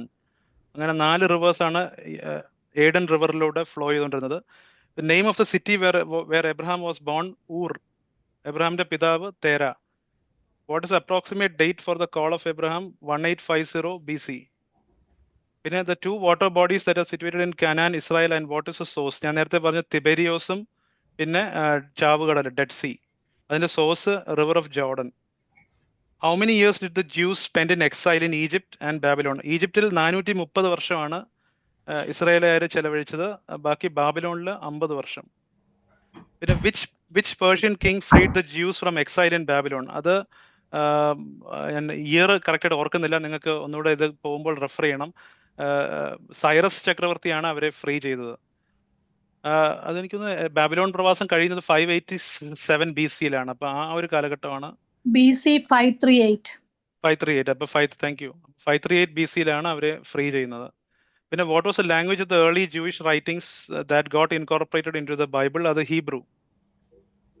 പിന്നെ ഡിസ്കവറി ഓഫ് വാട്ട് ലാൻഡ്മാർക്ക്? അതാണ് ഞാൻ last was a landmark in getting details of ancient Bible writings. അതാണ് ഡെഡ് സീ സ്ക്രോൾസ് എന്ന് പറഞ്ഞത്. പിന്നെ what is a Latin translation of Hebrew Bible called? അത് വൾഗാറ്റ. പിന്നെ 2 to 3 വേർഡ് ക്വസ്റ്റ്യൻസിൽ how many judges were there in total? അത് 12 judges ഉണ്ട്. അതിൽ നെയിം ദ വുമൺ ജഡ്ജ്.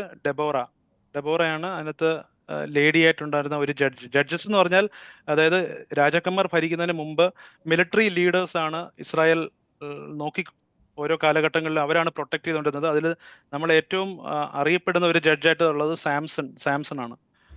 പിന്നെ who revolted against the Greek rulers in Judea and what is their kingdom called? അത് ഞാൻ ഇപ്പം ഹസ്മോണിയൻ കിങ്ഡം എന്നൊരു മാപ്പ് കാണിച്ചില്ലേ, അതിലെ മക്കബായർ ആണ് ഗ്രീക്ക് ഭരണാധികാരികൾക്കെതിരെ അവര് റിവോൾട്ട് ചെയ്ത് അവർ ഇസ്രായേൽ ദേശം കുറെ ഭാഗം തിരിച്ചവരുടെ പിടിച്ചടക്കിയത്. പിന്നെ how many tribes were there in total? അത് 13 tribes. Which tribe doesn't have a land? Levites. അവർ പുരോഹിത കമ്മ്യൂണിറ്റി ആയതുകൊണ്ട് അവർക്ക് ലാൻഡ് ഇല്ല. പിന്നെ എസ്സേ ക്വസ്റ്റ്യൻസ് ഇതിൻ്റെ അകത്ത് ശ്രദ്ധിക്കേണ്ടത്, give A brief overview of the history of Israel. ഞാൻ 4 കാലഘട്ടം പറഞ്ഞത്, ആ 4 കാലഘട്ടമാണ് ഇസ്രായേൽ ചരിത്രത്തിന്റെ ഒരു ഓവർവ്യൂ ആയിട്ട് എഴുതേണ്ടത്. പിന്നെ give A brief idea of the ancient Bible translations. അത് ഞാൻ പറഞ്ഞതുപോലെ ഹീബ്രു, പിന്നെ ഗ്രീക്ക് ട്രാൻസ്ലേഷൻ, സെപ്ത്വജിന്ത്, സിറിയക്, പെഷിട്ട, ലാറ്റിൻ, വൾഗാറ്റ. അപ്പൊ അതൊക്കെയാണ് സമ്മറൈസ് ചെയ്തത്. Thank you. Very good. Thank you Joji. Thank you. Yes. So now we'll go to 8th episode, that is Joy Kuti from Canberra. Thank you Joji. Thank you അച്ഛ. Thank you. കേൾക്കുന്നുണ്ടെന്ന് ഞാൻ വിചാരിക്കുന്നു. കേൾക്കാം. Start ചെയ്ത episode 8-ലെ introduction to old testament reverend father George Abhayananda OAC എടുത്ത ക്ലാസ്സിലെ ചില കാര്യങ്ങളാണ് ഞാൻ നിങ്ങളുമായിട്ട് ഷെയർ ചെയ്യുന്നത്. ഈ എപ്പിസോഡിന് 2 ചാപ്റ്റേഴ്സ് ഉണ്ട്. ചാപ്റ്റർ 1 അതിലെ പറയുന്നത് സം ഇമ്പോർട്ടൻറ്റ് തിയോളജിക്കൽ തീംസും, chapter 2 a journey through the books of old testament. ഈ ചാപ്റ്റർ 1 ഉള്ളതിൽ വരുന്നത് ഒന്നാമത്തെ പോയിന്റായിട്ട് വരുന്നത് concept of God in the old testament, അതായത് പഴയ നിയമത്തിലെ ദൈവസങ്കല്പം. രണ്ടാമത്തെ ഒരു ഹെഡിങ് വരുന്നത് concept of human beings in the old testament, മനുഷ്യ സങ്കല്പം. മൂന്നാമതായിട്ട് ഒരു ഇമ്പോർട്ടൻ്റ് ആയിട്ടുള്ള ഒരു ഇതാണ് ഉടമ്പടി, അതായത് കവനന്റ്. ഈ chapter 1 concept of God in the old testament എന്തുകൊണ്ടാണ് നാം ഈ പഴയ കൺസെപ്റ്റ് അറിഞ്ഞിരിക്കേണ്ടതെന്ന് നമുക്ക് ഇത് മനസ്സിലാക്കാനായിട്ട് ആവശ്യം എന്താണെന്ന് ചിലപ്പോൾ നമുക്ക് തോന്നിയേക്കാം. അതിൻ്റെ അച്ഛൻ പറഞ്ഞ ഒരു കാരണം, നമുക്ക് കിട്ടിയ ദൈവ സങ്കല്പം എന്ന് പറയുന്നത് സഭയിലൂടെയും ബൈബിളിലൂടെയും യേശുമിശിഹായിലൂടെയും ഒക്കെയാണ്. അപ്പം അത് തന്നെ ആയിരിക്കണമെന്നില്ല എബ്രാഹത്തിനും ഇസ്ഹാക്കിനും യാക്കോവിനും പൂർവ്വപിതാക്കന്മാർക്ക്. അതുകൊണ്ടാണ് ഇത് അത് അറിഞ്ഞാലേ നമുക്ക് പൂർണ്ണമായിട്ട് ഇത് മനസ്സിലാക്കുവാനായിട്ട് പറ്റുകയുള്ളൂ. ആദ്യത്തെ പോയിന്റായിട്ട് ഈ ഗോഡ് കൺസെപ്റ്റ് വരുന്നത് God is God of Israel, God of the fathers. അതായത് ഇതിനെ മോണോത്തിസവും വേഴ്സസ് മോണോ ലാട്രി. അച്ഛൻ അതിന് കൊടുത്തത് ഏകദൈവ വിശ്വാസവും ഒറ്റ ദൈവ വിശ്വാസവും എന്ന അച്ഛൻ കോയിൻ ചെയ്ത ഒരു വേർഡാണെന്ന് കാണാൻ കാരണം ഞാനത് മനസ്സിലാക്കുന്ന ഈ മോണോലാട്രി എന്ന് പറയുമ്പോൾ എനിക്കൊരു ദൈവമേ ഉള്ളൂ, എന്നാൽ മറ്റുള്ളവർക്ക് മറ്റ് ദൈവങ്ങളാവാം, ഞാനത് ഡിനൈ ചെയ്യുന്നില്ല എന്നുള്ളതാണ്. നമ്മൾ പുറപ്പാട് പുസ്തകം 3-ാം അധ്യായം 6-ാം വാക്യത്തിൽ മോശ മുൾപ്പടർപ്പിനെ സമീപിക്കുമ്പോൾ നീ ആരാണ് എന്ന് ചോദിക്കുമ്പോൾ ദൈവം പറയുന്നത് അബ്രാഹത്തിൻ്റെയും ഇസ്ഹാക്കിൻ്റെയും യാക്കോവിൻ്റെയും ദൈവം എന്നാണ് പറയുന്നത്. എന്ന് പറയുമ്പോൾ ആ ഗോത്രത്തിൻ്റെ ദൈവം എന്നാണ് ദൈവം അത് ഉദ്ദേശിക്കുന്നത്. ഇത് പറയുമ്പോൾ ഏകദൈവ വിശ്വാസം എന്ന ഒറ്റ ദൈവ വിശ്വാസം ഇത് പറയുമ്പോൾ എനിക്ക് ഒരു ദൈവമേ ഉള്ളൂ, എന്നാൽ നിങ്ങൾക്ക് വേറെ. അതായത് ഓരോ രാജ്യത്തിനും അതിൻ്റെതായ ദൈവങ്ങളുണ്ടായിരുന്നു. സിറിയക്കാർക്ക് അവരുടെ ദൈവം, യുബീസർക്ക് അവരുടെ ദൈവം, മലേക്കർക്ക് അവരുടെ ദൈവം. ആ ഒരു സിസ്റ്റമായിരുന്നു പഴയ നിയമകാലത്ത് അവിടെ നിലനിന്നിരുന്നു. രണ്ടാമത്തെ point, God is the king of Israel. അതായത് ഞാനാണ് നിങ്ങളുടെ രാജാവ്, ഞാനാണ് നിങ്ങളുടെ ഭരണകർത്താവ്, ഞാനാണ് നിങ്ങൾക്ക് കൽപ്പനകൾ നൽകുന്നത് എന്നുള്ളതാണ്. ഈ ദൈവസങ്കല്പത്തിൽ മൂന്നാമത്തെ ഹെഡിങ് വരുന്നത് ഗോഡ് ഈസ് ഇസ്രായേൽ ഹസ്ബൻഡ്. ദൈവത്തിന് എക്സ്ക്ലൂസീവായ ജനമാണ് ഇസ്രായേൽ, അതുകൊണ്ട് പോളിഗമി പാടില്ല. നാലാമത്തെ ഒരു പോയിന്റാണ് God is the creator and God of all Nations. ഈ സങ്കല്പം ഉടലെടുക്കുന്നത് ബാബിലോൺ പ്രവാസകാലത്തും അതിനുശേഷവുമാണ്. അഞ്ചാമത് ഗോഡ് ആസ് ഫാദർ, ദൈവം ഒരു പിതാവാണ്. ഇത് നമ്മൾ പുതിയ നിയമത്തിൽ കാണുന്ന പോലെ അത്ര എക്സ്പ്ലിസിറ്റ് ആയിട്ട് കോമൺ ആയിട്ടോ ഇത് കാണുന്നില്ല. അടുത്തത് രണ്ടാമത് വരുന്നത് മനുഷ്യ സങ്കല്പം, concept of human beings in the old testament. ഒന്നാമത്തെ human beings are created in the image and likeness of God. ഉൽപ്പത്തി 1:27. മറ്റു മതങ്ങളിലെ മനുഷ്യ സങ്കല്പമല്ല ബൈബിളിലേത്. അതായത് ഒരു വിഭാഗം മറ്റു വിഭാഗത്തേക്കാൾ ശ്രേഷ്ഠമല്ല, ഒരു വിഭാഗം അടിച്ചമർത്തപ്പെടേണ്ടവരല്ല. മനുഷ്യൻ ദൈവത്തിൻ്റെ ഛായയിലും സാദൃശ്യത്തിൽ സൃഷ്ടിക്കപ്പെട്ടവനാണ് എന്ന് പറയുമ്പോൾ ഏതൊരു മനുഷ്യനും ഈവൻ ജനിക്കാൻ പോകുന്ന കുഞ്ഞിന് പോലും അന്തസ്സുണ്ട് എന്നതാണ്. അതുകൊണ്ടാണ് പൂർണ്ണകൃത്യക്കും അഭയാർത്ഥി പ്രശ്നങ്ങളൊക്കെ വരുമ്പോൾ സഭ ധീരമായ നിലപാടെടുക്കുന്നതിൻ്റെ കാരണം ഈ human beings are created in the image and likeness of God എന്ന വാക്യമാണ്.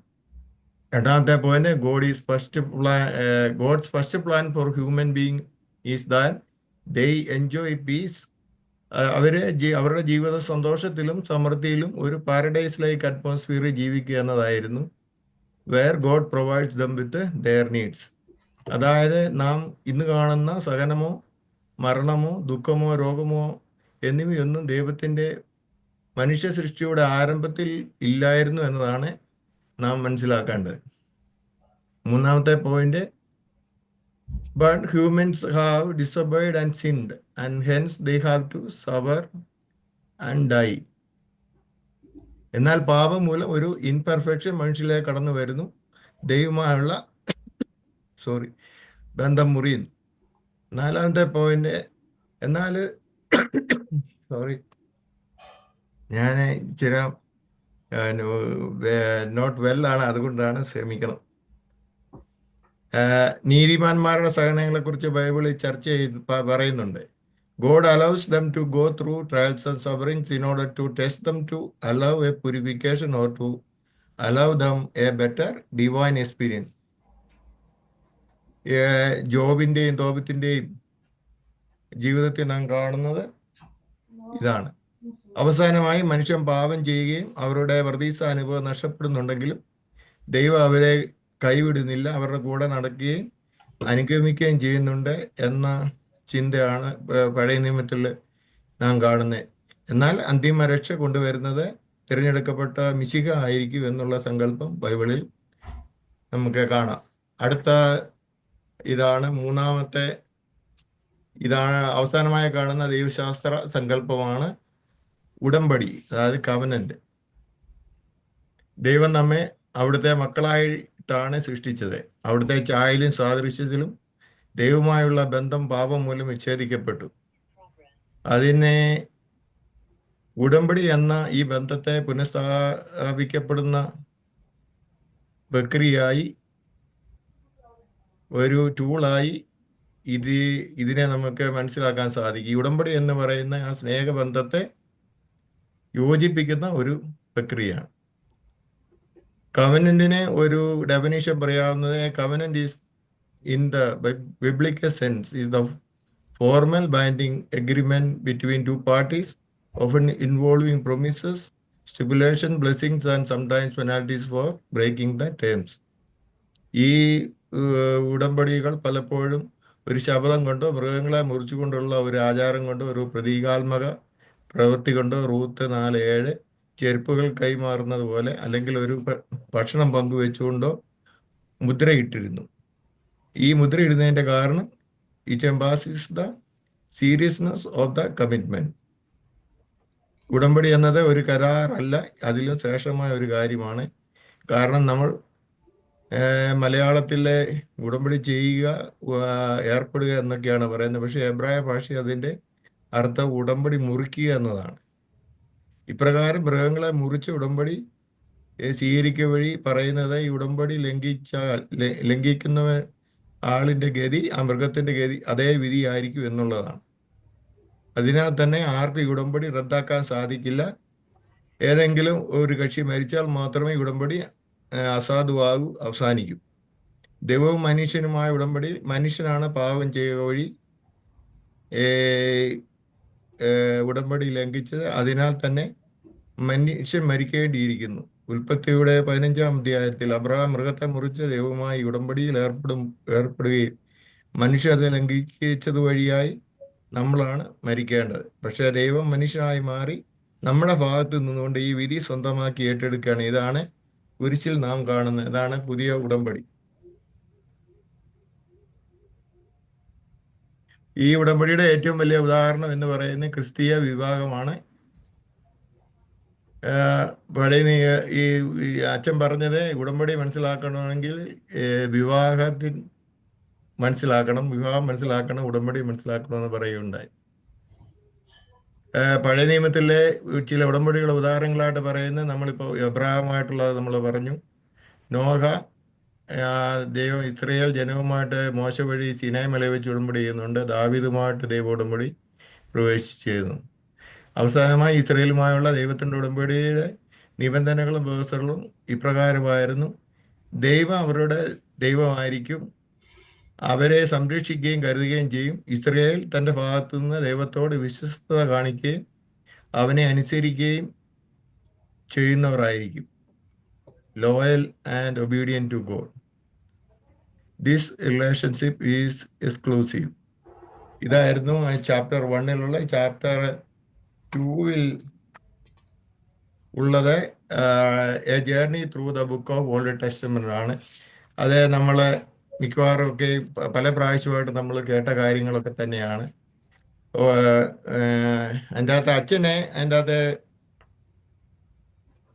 പാർട്ട് 1 എന്ന് പറഞ്ഞാൽ പഞ്ചഗ്രന്ഥി 5 പുസ്തകം, പാർട്ട് 2 ഹിസ്റ്റോറിക്കൽ ബുക്സ്, ചരിത്രപരമായ പുസ്തകങ്ങൾ, അത് ജോഷുവ മുതൽ 1-2 മക്കവായ വരെ 16 പുസ്തകങ്ങൾ. പാർട്ട് 3 റൈറ്റിംഗ് ലിഖിതങ്ങൾ, അതായത് 7 ബുക്ക്, വിസ്ഡം ലിറ്ററേച്ചർ, ജോബ്, സങ്കീർത്തനം, പ്രോവേർബ്സ്, സഭാപ്രസംഗൻ, ഉത്തമഗീതം, ജ്ഞാനം, പ്രഭാഷകൻ. പാർട്ട് 4 പ്രൊഫറ്റിക് ലിറ്ററേച്ചർ, പ്രവാചക ഗ്രന്ഥങ്ങൾ, യെശയ്യാ മുതൽ ദാനിയേൽ വരെ 6 വലിയ പ്രവാചക പുസ്തകവും അതിനെ പിന്നെ 12 ചെറിയ പ്രവചന ഗ്രന്ഥങ്ങൾ. ഹോസിയ, ജോയൽ, ആമോസ്, സുബാദിയ, യോന, മിക്ക, ആമോസ്, നാഹു, ഹബക്ക്, സബാനിയ, ഹഗായി, സക്കറിയ, മലാക്കി. ഇതിൻ്റെ അകത്ത് 7 പ്രൊട്ടസ്റ്റന്റ് ബൈബിളിൽ ഈ പഴയ നിയമത്തിൽ 7 പുസ്തകങ്ങൾ കുറവാണ്. അതായത് ഇത് ഡ്യൂട്രോ കാനനിൽ നിന്ന് വന്നതാണ് ഈ 7 പുസ്തകങ്ങൾ. അവർക്ക് 39 പുസ്തകങ്ങളെ ഉള്ളൂ. ഈ ഡ്യൂട്രോ അലക്സാണ്ട്രിക് കാനൻ അവരെ ആ 7 പുസ്തകങ്ങളെ ഉപയോഗിക്കുന്നില്ല. ആ കാര്യം ഓർത്തിരിക്കുക. ഇത്രയുമാണ്. ഇപ്പൊ സമയം അതിക്രമിച്ചിരിക്കുന്നു. വേറെ 12 മിനിറ്റ് ഇപ്പോൾ ആയി. ഞാൻ ഇതിൻ്റെ അച്ഛൻ്റെ ഏതാണ്ട് ഒരു 67ഓളം പവർ പോയിന്റ് സ്ലൈഡ് ഉണ്ടായിരുന്നു. അത് ഞാൻ നിങ്ങൾക്ക് വാട്സാപ്പ് ഗ്രൂപ്പിൽ ഷെയർ ചെയ്തേക്കാം. അതിൽ കൂടെ പോകുമ്പോൾ ഈ കാര്യങ്ങളെല്ലാം ഡീറ്റെയിൽ ആയിട്ടുണ്ട്. Thank you Joykutty. സിക്കായിരുന്നിട്ടും you did very well. Thank you Thank very you. Much. Yes, good. അടുത്തത് ടിബു. നമ്പർ 9 കോശിയാണ് എനിക്ക് തോന്നുന്നത്. സോറി, കോശി 9. കോശി.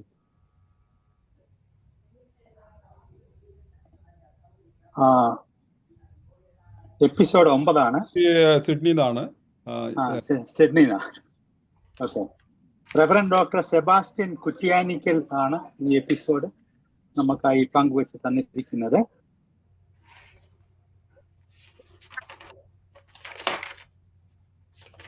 ബൈബിൾ ക്രിസ്ത്യാനികളുടെ വിശുദ്ധ ഗ്രന്ഥമാണ്. അപ്പോൾ യഹൂദർ അവരുടെ വിശുദ്ധ ഗ്രന്ഥത്തെ വിളിക്കുന്ന പേര് തെന്നാഹ് എന്നാണ്. അത് നമുക്ക് ഓർത്തിരിക്കാനായിട്ട് എളുപ്പമാണ്. പലപ്പോഴും നമ്മൾ തെന്നി വീണിട്ടില്ലേ, അപ്പോൾ ആ ഓർമ്മ നമുക്കുണ്ടെങ്കിൽ ഒരിക്കലും മറക്കുകയില്ല. അവരുടെ വിശുദ്ധ ഗ്രന്ഥത്തിന്റെ പേര് തെന്നാഹ് എന്നാണ്. ബൈബിൾ എന്ന വാക്ക് ബിബ്ലിയ എന്ന ഗ്രീക്ക് വാക്കിൽ നിന്നും വന്നതാണ്. അതിന്റെ അർത്ഥം പുസ്തകങ്ങൾ എന്നാണ്. ഇസ്രായേൽ ജനതയുടെ ചരിത്രത്തിലൂടെ ദൈവം നൽകിയ വെളിപാടുകളുടെ എഴുതപ്പെട്ട രൂപമാണ് ബൈബിൾ. ദൈവം പ്രത്യേകിച്ച് എഴുതിയൊന്നും നൽകിയിട്ടില്ല. വ്യത്യസ്തങ്ങളായ സംഭവങ്ങളിലൂടെ ദൈവം തന്നെ വെളിപ്പെടുത്താൻ ഉപയോഗിച്ച മാധ്യമം ദൈവത്തിന്റെ തിരുവചനമാണ്. ദൈവിക വെളിപാടിനോട് ഇസ്രായേൽ ജനത്തിനുള്ള പ്രതികരണമാണ് അവരുടെ വിശ്വാസം. ദൈവിക വെളിപാടുകളുടെ എഴുതപ്പെടാത്ത രൂപത്തെ നാം വിളിക്കുന്നത് വിശുദ്ധ പാരമ്പര്യമെന്നാണ്. അതുകൊണ്ട് ദൈവിക വെളിപാടുകളുടെ ഉറവിടം എഴുതപ്പെട്ട ബൈബിളും എഴുതപ്പെടാത്ത വിശുദ്ധ പാരമ്പര്യവുമാണ്. വിശുദ്ധ ബൈബിൾ 73 പുസ്തകങ്ങളുണ്ട്. യഹൂദരുടെ വിശുദ്ധ ഗ്രന്ഥം 39 പുസ്തകങ്ങൾ ഉൾക്കൊള്ളുന്നതാണ്. അതാണ് തെന്നാഹ്. തെന്നാഹിനെ 3 ഭാഗങ്ങളായി തിരിച്ചിരിക്കുന്നു. 1 തോറ, 2 നെവി, 3 കെത്തുവി. തോറയാണ് ആദ്യത്തെ 5 പുസ്തകങ്ങൾ. തുടർന്ന് നെവീം, അതായത് പ്രവാചക ഗ്രന്ഥങ്ങൾ, കെത്തുവി പ്രബോധക ഗ്രന്ഥങ്ങൾ. ക്രൈസ്തവ പാരമ്പര്യത്തിൽ പഴയ നിയമങ്ങളെ 3ആയി തിരിച്ചിരിക്കുന്നു. ചരിത്ര പുസ്തകങ്ങൾ, അത് ഉൽപ്പത്തി മുതൽ മക്കബായർ വരെയുള്ള 21 പുസ്തകങ്ങൾ. പ്രവാചക ഗ്രന്ഥങ്ങൾ 2, പ്രബോധന ഗ്രന്ഥങ്ങൾ 3. ചരിത്ര ഗ്രന്ഥങ്ങളുടെ ആദ്യത്തെ 5 പുസ്തകങ്ങളാണ് പഞ്ചഗ്രന്ഥങ്ങൾ, അല്ലെങ്കിൽ തോറ എന്ന് ഹീബ്രു ഭാഷയിൽ വിളിക്കുന്നത്. ഇസ്രായേലിന്റെ ദൈവമായ കർത്താവിനെ വെളിപ്പെടുത്തുന്നത് തോറയിലാണ്. ഇസ്രായേലിന് ദൈവത്തിന്റെ പേര് വെളിപ്പെടുത്തുന്നത് തോറയിലാണ്. ദൈവം തന്നെ വെളിപ്പെടുത്തുവാൻ വേണ്ടി എല്ലാ ജനതകളിൽ നിന്നും ഒരു ജനതയെ തിരഞ്ഞെടുക്കുകയും ആ ജനതയിലൂടെ തന്നെ വെളിപ്പെടുത്തുകയും ചെയ്തു. ദൈവത്തിന്റെ തിരഞ്ഞെടുക്കപ്പെട്ട ജനം എപ്രകാരമാണ് ദൈവഹിതം അനുസരിച്ച് ജീവിക്കേണ്ടത് എന്ന കാര്യം തോറയിൽ വ്യക്തമായി നൽകുന്നു. അതുകൊണ്ട് തോറയുടെ ഒരു പ്രധാന ഉള്ളടക്കം നിയമമാണ്. അതിനാൽ നിയമഗ്രന്ഥം എന്നും തോറയെ വിളിക്കപ്പെടുന്നു. ഇസ്രായേൽ ജനം നിയമമനുസരിച്ചും നിയമമനുസരിക്കാതെയും എപ്രകാരം ജീവിച്ചു എന്ന കാര്യം ജോഷുവ മുതൽ മക്കബായർ വരെയുള്ള ചരിത്ര ഗ്രന്ഥങ്ങളിൽ കാണാം. പ്രവാചക ഗ്രന്ഥങ്ങളിലേക്ക് വരുമ്പോൾ ദൈവത്തിന്റെ ഹിതത്തിൽ നിന്നും, അതായത് തോറയിൽ നിന്നും ജനം അകന്നു പോകുമ്പോൾ ജനത്തെ തിരിച്ചു വിളിക്കാൻ വേണ്ടി ദൈവത്താൽ അയക്കപ്പെടുന്ന വ്യക്തികളായിരുന്നു പ്രവാചകന്മാർ. ദാവീദിന്റെ ജീവിതത്തിൽ നാഥാൻ പ്രവാചകനും ആഹാബിന്റെ ജീവിതത്തിൽ ഏലിയ പ്രവാചകനും ഇടപെടുന്നത് ഇതിന്റെ ഉദാഹരണങ്ങളാണ്.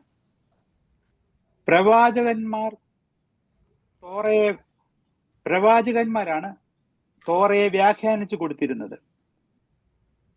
ബൈബിളിൽ മറ്റൊരു ഭാഗം പുസ്തകങ്ങളുണ്ട്, പ്രബോധന ഗ്രന്ഥങ്ങളാണത്.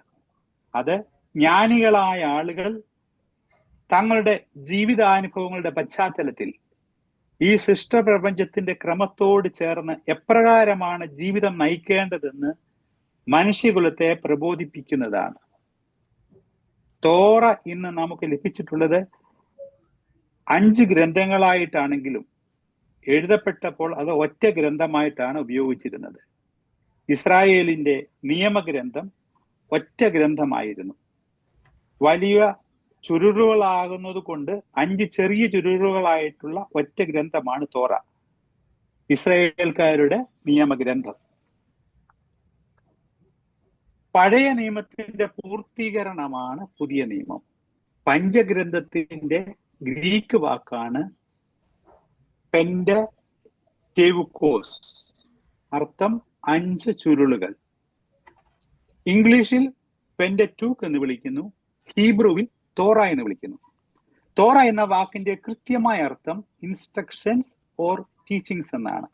പൊതുവായി തോറയെ നിയമം എന്ന് വിവർത്തനം ചെയ്യാറുണ്ട്.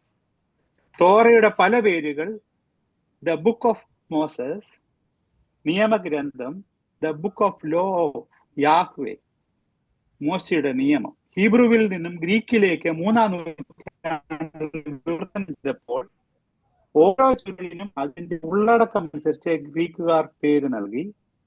ആദ്യ ചുരുൾ ഗണേശയോസ്, ആരംഭം, ഉൽപ്പത്തി എന്നർത്ഥം വരും. 2-ാം ചുരുൾ Exodus, departure or way out. 3-ാം ചുരുൾ ലെവിറ്റിക്കോൺ, ലേവ്യരും ശുശ്രൂഷകളുമാണ്. 4-ാമത്തെ ചുരുൾ അരിത്തമോയി, സംഖ്യ. 5-ാം ചുരുൾ പറയുന്നു, സെക്കൻഡ് ലോ. തോറ രൂപീകൃതമായത് ഈശോയ്ക്ക് മുമ്പ് BC 5-ാം നൂറ്റാണ്ടിലാണ്. പിന്നീട് ഹീബ്രു പാരമ്പര്യത്തിലും ഓരോ ചുരുളിനും പ്രത്യേകം പേരുകളുണ്ട്.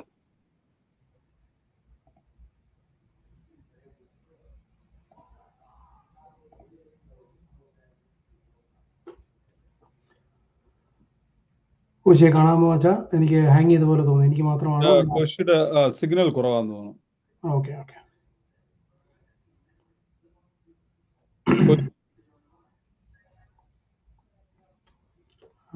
കോശി ഡിസ്കണക്ട് ആയെന്ന് തോന്നുന്നു. സിഗ്നൽ വളരെ വീക്കാണ്.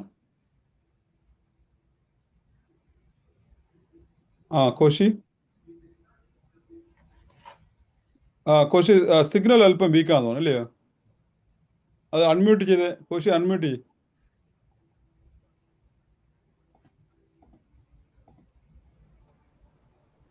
ആയില്ല.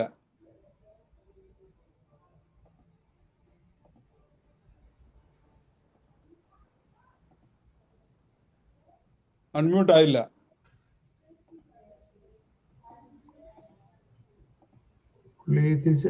ജോയിൻ ചെയ്യുന്നതേ ഉള്ളൂ സാർ. അല്ല, ജോയിൻ ചെയ്തിട്ടുണ്ട്. ജോയിനിങ് കാണിക്കുന്നു. ഇപ്പൊ വന്നു. കുശി മ്യൂട്ടിലാണേ. ഞങ്ങൾ ഡിസ്കണക്ട് ആയിരുന്നു. കഴിഞ്ഞ ഒരു മിനിറ്റോളം ഞങ്ങൾ നഷ്ടപ്പെട്ടിട്ടുണ്ട്. ഒന്നുകൂടെ റീപ്ലേ ചെയ്താൽ കുഴപ്പമില്ല. ഒരു സജഷൻ ഉള്ളത്, വീഡിയോ ഓഫ് ചെയ്തോളൂ. കാരണം എന്ന് വെച്ച് കഴിഞ്ഞാൽ നെറ്റ്വർക്ക് കൺസ്ട്രെയിൻസ് ഉണ്ടെങ്കിൽ വീഡിയോ വേണ്ട, സംസാരിച്ചാൽ മതിയായിരിക്കും.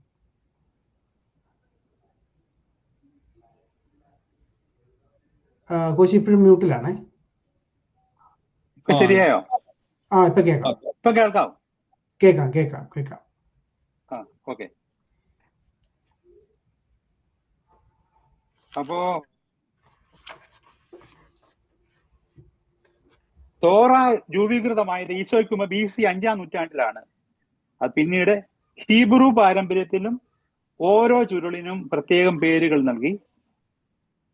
അത് തുടക്കത്തിലെ വാക്യങ്ങളിൽ നിന്ന് ഒരു വാചകമെടുത്ത് അങ്ങനെയാണ് അവർ പേര് നൽകിയത്. ഒന്നാമത്തെ ഇത് ഉൽപ്പത്തി, അതിന്റെ പേര് ബറേഷിത്ത്, ഇൻ ദ ബിഗിനിങ് എന്നാണ് അതിന്റെ മീനിങ്. മറ്റൊന്ന് രണ്ടാമത്തേത് ഷെമോത്ത്, ഇവയാണ് പേരുകൾ എന്നർത്ഥം വരുന്നതാണ്. മൂന്നാമത്തേത് വൈക്ര, അവൻ വിളിച്ചു, അതായത് മോശയെ വിളിച്ചു എന്നുള്ള ആ വാക്യത്തിൽ നിന്നാണ് അതെടുത്തത്. നാലാമത്തേത് ബാബിഡ്ബാർ, മരുഭൂമിയിൽ എന്നുള്ള അർത്ഥത്തിൽ നിന്നാണ്, എന്ന വാക്കിൽ നിന്നാണ് അതെടുത്തിരിക്കുന്നത്. അഞ്ചാമത്തേതിന് വെല്ലെ ഡെബറിയ, ദ വേർഡ് എന്നുള്ള വാക്യത്തിൽ നിന്നാണ് അതെടുത്തിരിക്കുന്നത്. അപ്പം തോറയുടെ ഗ്രന്ഥകർത്തൃത്വം മോശയ്ക്കാണ് പരമ്പരാഗതമായി കൊടുത്തിരിക്കുന്നത്. ഇതിന് പല വിവാദങ്ങളും ഉണ്ടെങ്കിലും മോശയാണ് ഇസ്രായേൽ ജനത്തിന് എല്ലാ അനുഗ്രഹങ്ങളും ദൈവത്തിൽ നിന്ന് വാങ്ങിക്കൊടുത്തിരിക്കുന്ന മോശയാണ്. അതുകൊണ്ട് പരമ്പരാഗതമായി ഗ്രന്ഥകർത്തൃത്വം മോശയ്ക്കാണ്. രചയിതാവ് മോശയല്ല എങ്കിലും ഗ്രന്ഥകർത്തൃത്വം മോശയ്ക്കാണ് കൊടുത്തിരിക്കുന്നത്. ഇത്രയേ ഉള്ളൂ. Koshy, very good. വളരെ ഇൻട്രസ്റ്റിംഗ് ആയിട്ട് പ്രസന്റ് ചെയ്തു. Thank you. പ്രാർത്ഥന കഴിഞ്ഞോ? പ്രാർത്ഥന നടന്നുകൊണ്ടിരിക്കുന്നു. അതിനിടയ്ക്ക് ഇത് അറ്റൻഡ് ചെയ്തുകൊണ്ടിരിക്കുന്നത്. Very good. Thank you. Nibu? വരട്ടെ സെക്കൻഡ്.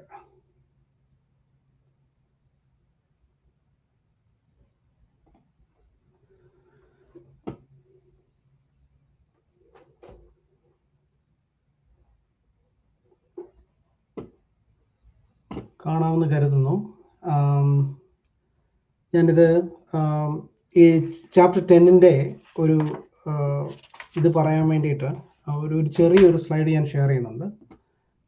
അതല്ലെങ്കിൽ അത് പെട്ടെന്ന് നമുക്ക് കണക്ട് ചെയ്യാൻ പറ്റത്തില്ല.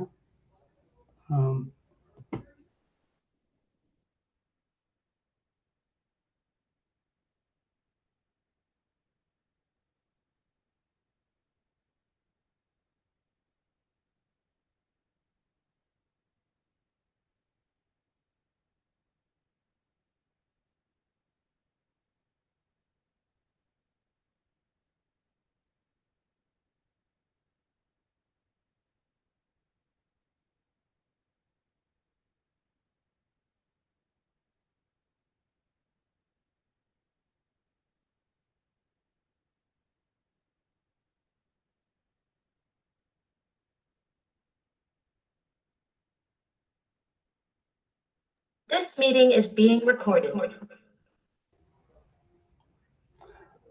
കേൾക്കാമല്ലോ അല്ലേ അച്ഛാ? കേൾക്കാം. ഞാൻ ഇടയ്ക്ക് ഒന്ന് ഡിസ്കണക്ട് ആയിപ്പോയി. വേഗം ഒരു സ്ലൈഡ് ഷെയർ ചെയ്യുന്നുണ്ട്. ഞാൻ ഇതിൻ്റെ ഒരു കണ്ടന്റ് പറഞ്ഞു പോകുമ്പോൾ അത് എൻ്റെ ഒരു ഫ്ലോയ്ക്ക് വേണ്ടിയിട്ടാണ്.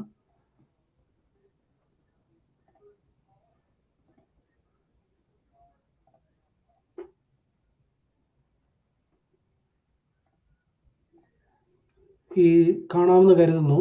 ഞാൻ എസെൻഷ്യലി ഇപ്പൊ ഈ ചാപ്റ്റർ 10 എന്ന് പറയുന്നത് നമ്മുടെ ജെനിസിസ്, അത് ഉൽപ്പത്തി എന്ന് പറയുന്ന പുസ്തകത്തിനെ പറ്റിയുള്ള ഒരു സമ്മറിയാണ്.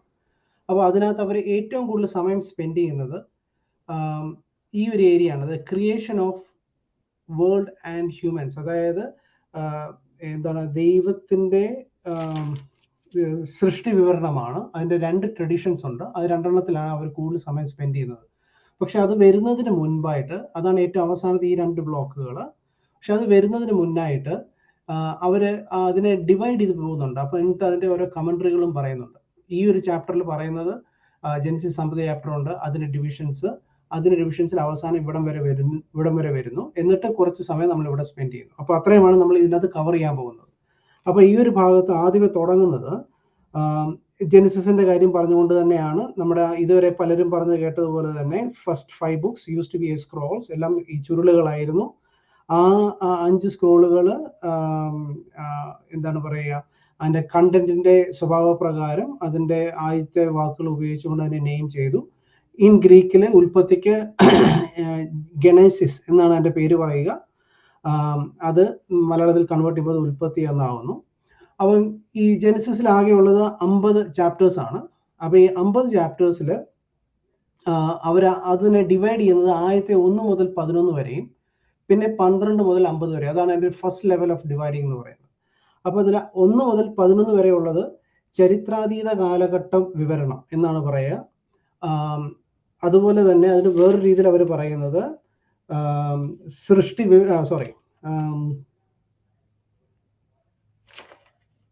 ചരിത്രാതീത കാലവിവരണം. അതുപോലെ തന്നെ 12 മുതൽ 50 വരെയുള്ള ഇതിന് പൂർവ്വപിതാക്കന്മാരുടെ ചരിത്ര കാലഘട്ടം എന്നാണ് പറയുന്നത്. അപ്പോൾ 1 മുതൽ 11 വരെ ചരിത്രാതീത കാലം, 12 മുതൽ പൂർവ്വപിതാക്കന്മാരുടെ ചരിത്രകാലവുമാണ്. അതുപോലെ തന്നെ അവർ വേറൊരു രീതിയിൽ ഇതിനെ ഡിവൈഡ് ചെയ്യുന്നുണ്ട്. ഈ സമയം, അതായത് 1 മുതൽ 11 വരെയുള്ളതിനെ അവർ natural revelation, God's natural revelation എന്നും 12 മുതൽ 50 വരെയുള്ളതിനെ സൂപ്പർ നാച്ചുറൽ റെവലേഷൻ എന്നും പറയുന്നുണ്ട്. അപ്പൊ ഈ 12 മുതലുള്ള അപ്പോൾ എന്താണ് ഇതിന്റെ ഒരു പ്രത്യേകത എന്ന് ചോദിച്ചു കഴിഞ്ഞാൽ, ഈ 12 മുതലുള്ള സമയത്താണ് നമ്മൾ അബ്രാഹത്തിന്റെ വിളിയെ പറ്റി നമ്മൾ കൂടുതൽ കാണുന്നത്. അപ്പോൾ ഒരു ന്യായമായിട്ട് നമുക്കൊരു സംശയം ഉണ്ടാകുന്നു, അതിനു മുന്നേ ദൈവം തന്നെ വെളിപ്പെടുത്തിയിരുന്നില്ലേ, ദൈവത്തിന്റെ വെളിപ്പെടുത്തലുകൾ നമ്മൾ അറിഞ്ഞിരുന്നില്ലേ എന്നുള്ളതാണ്. അപ്പൊ ദൈവത്തിന്റെ നാച്ചുറൽ റെവലേഷൻ ആണ് അതിന് മുന്നേ സംഭവിച്ചിട്ടുള്ളത്. അത് എന്തായിരുന്നു എന്ന് ചോദിച്ചു കഴിഞ്ഞാൽ, ദൈവത്തെ തന്നെ വെളിപ്പെടുത്തിയത് പ്രപഞ്ച സൃഷ്ടിയിലൂടെയാണ്. പ്രപഞ്ചത്തിനെ സൃഷ്ടിച്ചതിലൂടെയാണ് ദൈവത്തിനെ തന്നെ വെളിപ്പെടുത്തിയത്. എന്നാൽ മനുഷ്യൻ ആ പ്രപഞ്ച സൃഷ്ടിയിൽ കണ്ട് അതിൽ ഒരുപാട് പേടിച്ച്, ഫോർ എക്സാമ്പിൾ ഇപ്പോൾ ഒരു കാറ്റ് വന്നു, അവന്റെ ഒരു നിലനിൽപ്പിനെ ബാധിക്കുന്നതിന്റെ നിലയിലേക്ക് വരുമ്പോഴത്തേക്കിനും അവന് ഈ സൃഷ്ടാവായ ദൈവത്തോടുള്ള വിശ്വാസം മാറിയിട്ട് സൃഷ്ടിയോടുള്ള ഒരു റെവറൻസ് കൂടി വരികയാണ്. അന്നേരപ്പത്തേക്കിനും അവന്റെ വിശ്വാസം ദൈവോന്മുഖമായി ജീവിക്കേണ്ട മനുഷ്യൻ ദൈവം സൃഷ്ടിച്ച സൃഷ്ടികളോട് അവന് റെവറൻസ് കൂടുകയും അവന്റെ ദൈവത്തോടുള്ള വിശ്വാസം അകന്നു പോവുകയും ചെയ്യുന്നു. ആ ഒരു സമയത്താണ് ദൈവത്തിന്റെ ഒരു സൂപ്പർ നാച്ചുറൽ റെവലേഷൻ എന്ന് പറയുന്നത് അബ്രാഹത്തിലൂടെ വരുന്നത്. അപ്പൊ ആ ഒരു ഭാഗമാണ് ഗോഡ്സ് സൂപ്പർ നാച്ചുറൽ റെവലേഷൻ നടക്കുന്ന ഈ ഒരു സമയത്തായിട്ട് കാണുന്നത്. അപ്പം ഈ സമയം അബ്രഹാത്തിന്റെ കഥ വരുന്നതോടുകൂടിയാണ് പൂർവ്വപിതാക്കന്മാരുടെ കഥ ആരംഭിക്കുകയും ചെയ്യുന്നത്. പിന്നെ നമ്മൾ 1 മുതൽ 11 വരെയുള്ള കാലഘട്ടത്തില് പിന്നെ നമ്മൾ കാണുന്നത്, നമ്മൾ കൂടുതലായിട്ട് കാണാൻ പോകുന്നത്, അതിനെ രണ്ടായിട്ട് ഡിവൈഡ് ചെയ്യാം. ഈ 1 മുതൽ 11 വരെയുള്ള ചാപ്റ്ററുകൾ. ആദ്യത്തെ 1, 2 ചാപ്റ്ററുകൾ creation of world and humans, അതായത് സൃഷ്ടി വിവരണങ്ങളാണ്. 1, 2 ചാപ്റ്ററുകൾ ദൈവം സൃഷ്ടിച്ച കാര്യങ്ങളെ പറ്റിയാണ് പറയുന്നത്. മനുഷ്യൻ സൃഷ്ടിച്ചു, ഭൂമിയെ സൃഷ്ടിച്ചു, വെള്ളത്തെ സൃഷ്ടിച്ചു, അതിന്റെ ആ ഒരു എന്താണ് പറയുക, ഏദൻ തോട്ടത്തിന്റെ നിർമ്മാണം, അങ്ങനത്തെ കാര്യങ്ങളൊക്കെയാണ് ഇതിനെപ്പറ്റി പറയുന്നത്. ഈ ഒരു ഭാഗം, അതായത് 3 മുതൽ 11 വരെ ഉള്ളതെന്ന് വെച്ച് കഴിഞ്ഞാൽ, സൃഷ്ടിച്ചത് മനുഷ്യനുമായിട്ട് മനുഷ്യൻ ഇവോൾവ് ചെയ്ത് വന്നപ്പോൾ അവന് ദൈവത്തോടുള്ള അവന്റെ റിലേഷൻഷിപ്പിന്റെ ഒരു എന്താണ് പറയുന്നത്, അതിന്റെ ഒരു സ്ട്രെച്ചാണ് കാണിക്കുന്നത്. അതെങ്ങനെയാണ് ദൈവം അവന്റെ ജീവിതത്തിൽ ഇടപെട്ടത്, അവന്റെ ദൈവവുമായിട്ടുള്ള ബന്ധം എങ്ങനെയാണ് വളർന്നു വന്നത് എന്നുള്ളത്. ആ വളർച്ച എന്ന് പറയുന്നത് അത് എപ്പോഴും പോസിറ്റീവ് അല്ലാണ്ട് ഡിപ്സും ഹൈസും ഒക്കെ ഉണ്ട്. പക്ഷെ അതാണ് ഈ 3 മുതൽ 11 വരെയുള്ള ചാപ്റ്ററുകളിൽ നമ്മൾ കാണുന്നത്.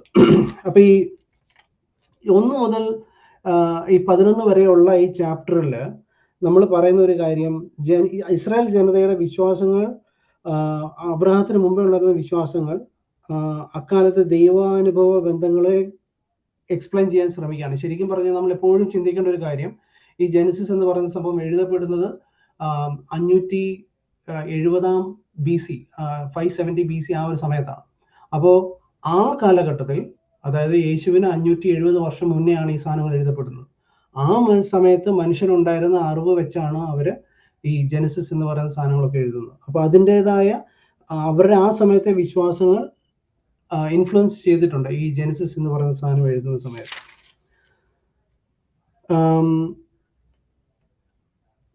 അപ്പോൾ അത്രയുമാണ് നമ്മളിപ്പോൾ ഇതുവരെ പറഞ്ഞത്. ഇനിയിപ്പോൾ നമ്മൾ കൂടുതൽ സമയം സ്പെൻഡ് ചെയ്യാൻ പോകുന്നത് ഈ ക്രിയേഷൻ, വേൾഡ് ക്രിയേഷൻ ആണ്. അതായത് സൃഷ്ടി വിവരണത്തെ പറ്റിയാണ് നമ്മൾ കൂടുതൽ സംസാരിക്കാൻ പോകുന്നത്. അപ്പോൾ ഇതിനകത്ത് 2 സൃഷ്ടി വിവരണമാണ് ഉള്ളത്. ആദ്യത്തെ chapter 1 verse 1 to chapter 2 verse 4 വരെ നമ്മൾ കാണുന്നത് ദൈവം വാക്കാൽ ലോകത്തെ സൃഷ്ടിക്കുന്നതായിട്ടാണ്. ദൈവം അരുളി ചെയ്തു, അതുണ്ടായി, അത് നല്ലതാണ് ദൈവം കണ്ടു, ദൈവം വിശ്രമിച്ചു, ദിവസം കഴിഞ്ഞു, 1-ാം ദിവസം, 2-ാം ദിവസം, 3-ാം ദിവസം, അങ്ങനെ 7 ദിവസങ്ങൾ കൊണ്ട് ദൈവം ഭൂമിയെ സൃഷ്ടിക്കുന്നതാണ് കാണിക്കുന്നത്. ശരിക്കും പറഞ്ഞു കഴിഞ്ഞാൽ ഒരു എന്താ പറയുന്ന മൊത്തത്തിൽ ലോകത്തെ സൃഷ്ടിക്കുന്നതായിട്ടാണ് നമ്മൾ കാണുക ഈ ഒരു 7 ദിവസം കൊണ്ട്. ഈ ഒരു സമയത്ത് ഈ ജെനസിസ് നമ്മൾ കാണുന്നത് ദൈവത്തിനെ, സൃഷ്ടാവിനെ നമ്മൾ വിളിക്കുന്നത് ദൈവം എന്നുള്ള ഒരു പദം കൊണ്ടാണ്. അപരിമയമായ ഒരു ദൈവത്തെ നമ്മൾ അവിടെ കാണുന്നുണ്ട്.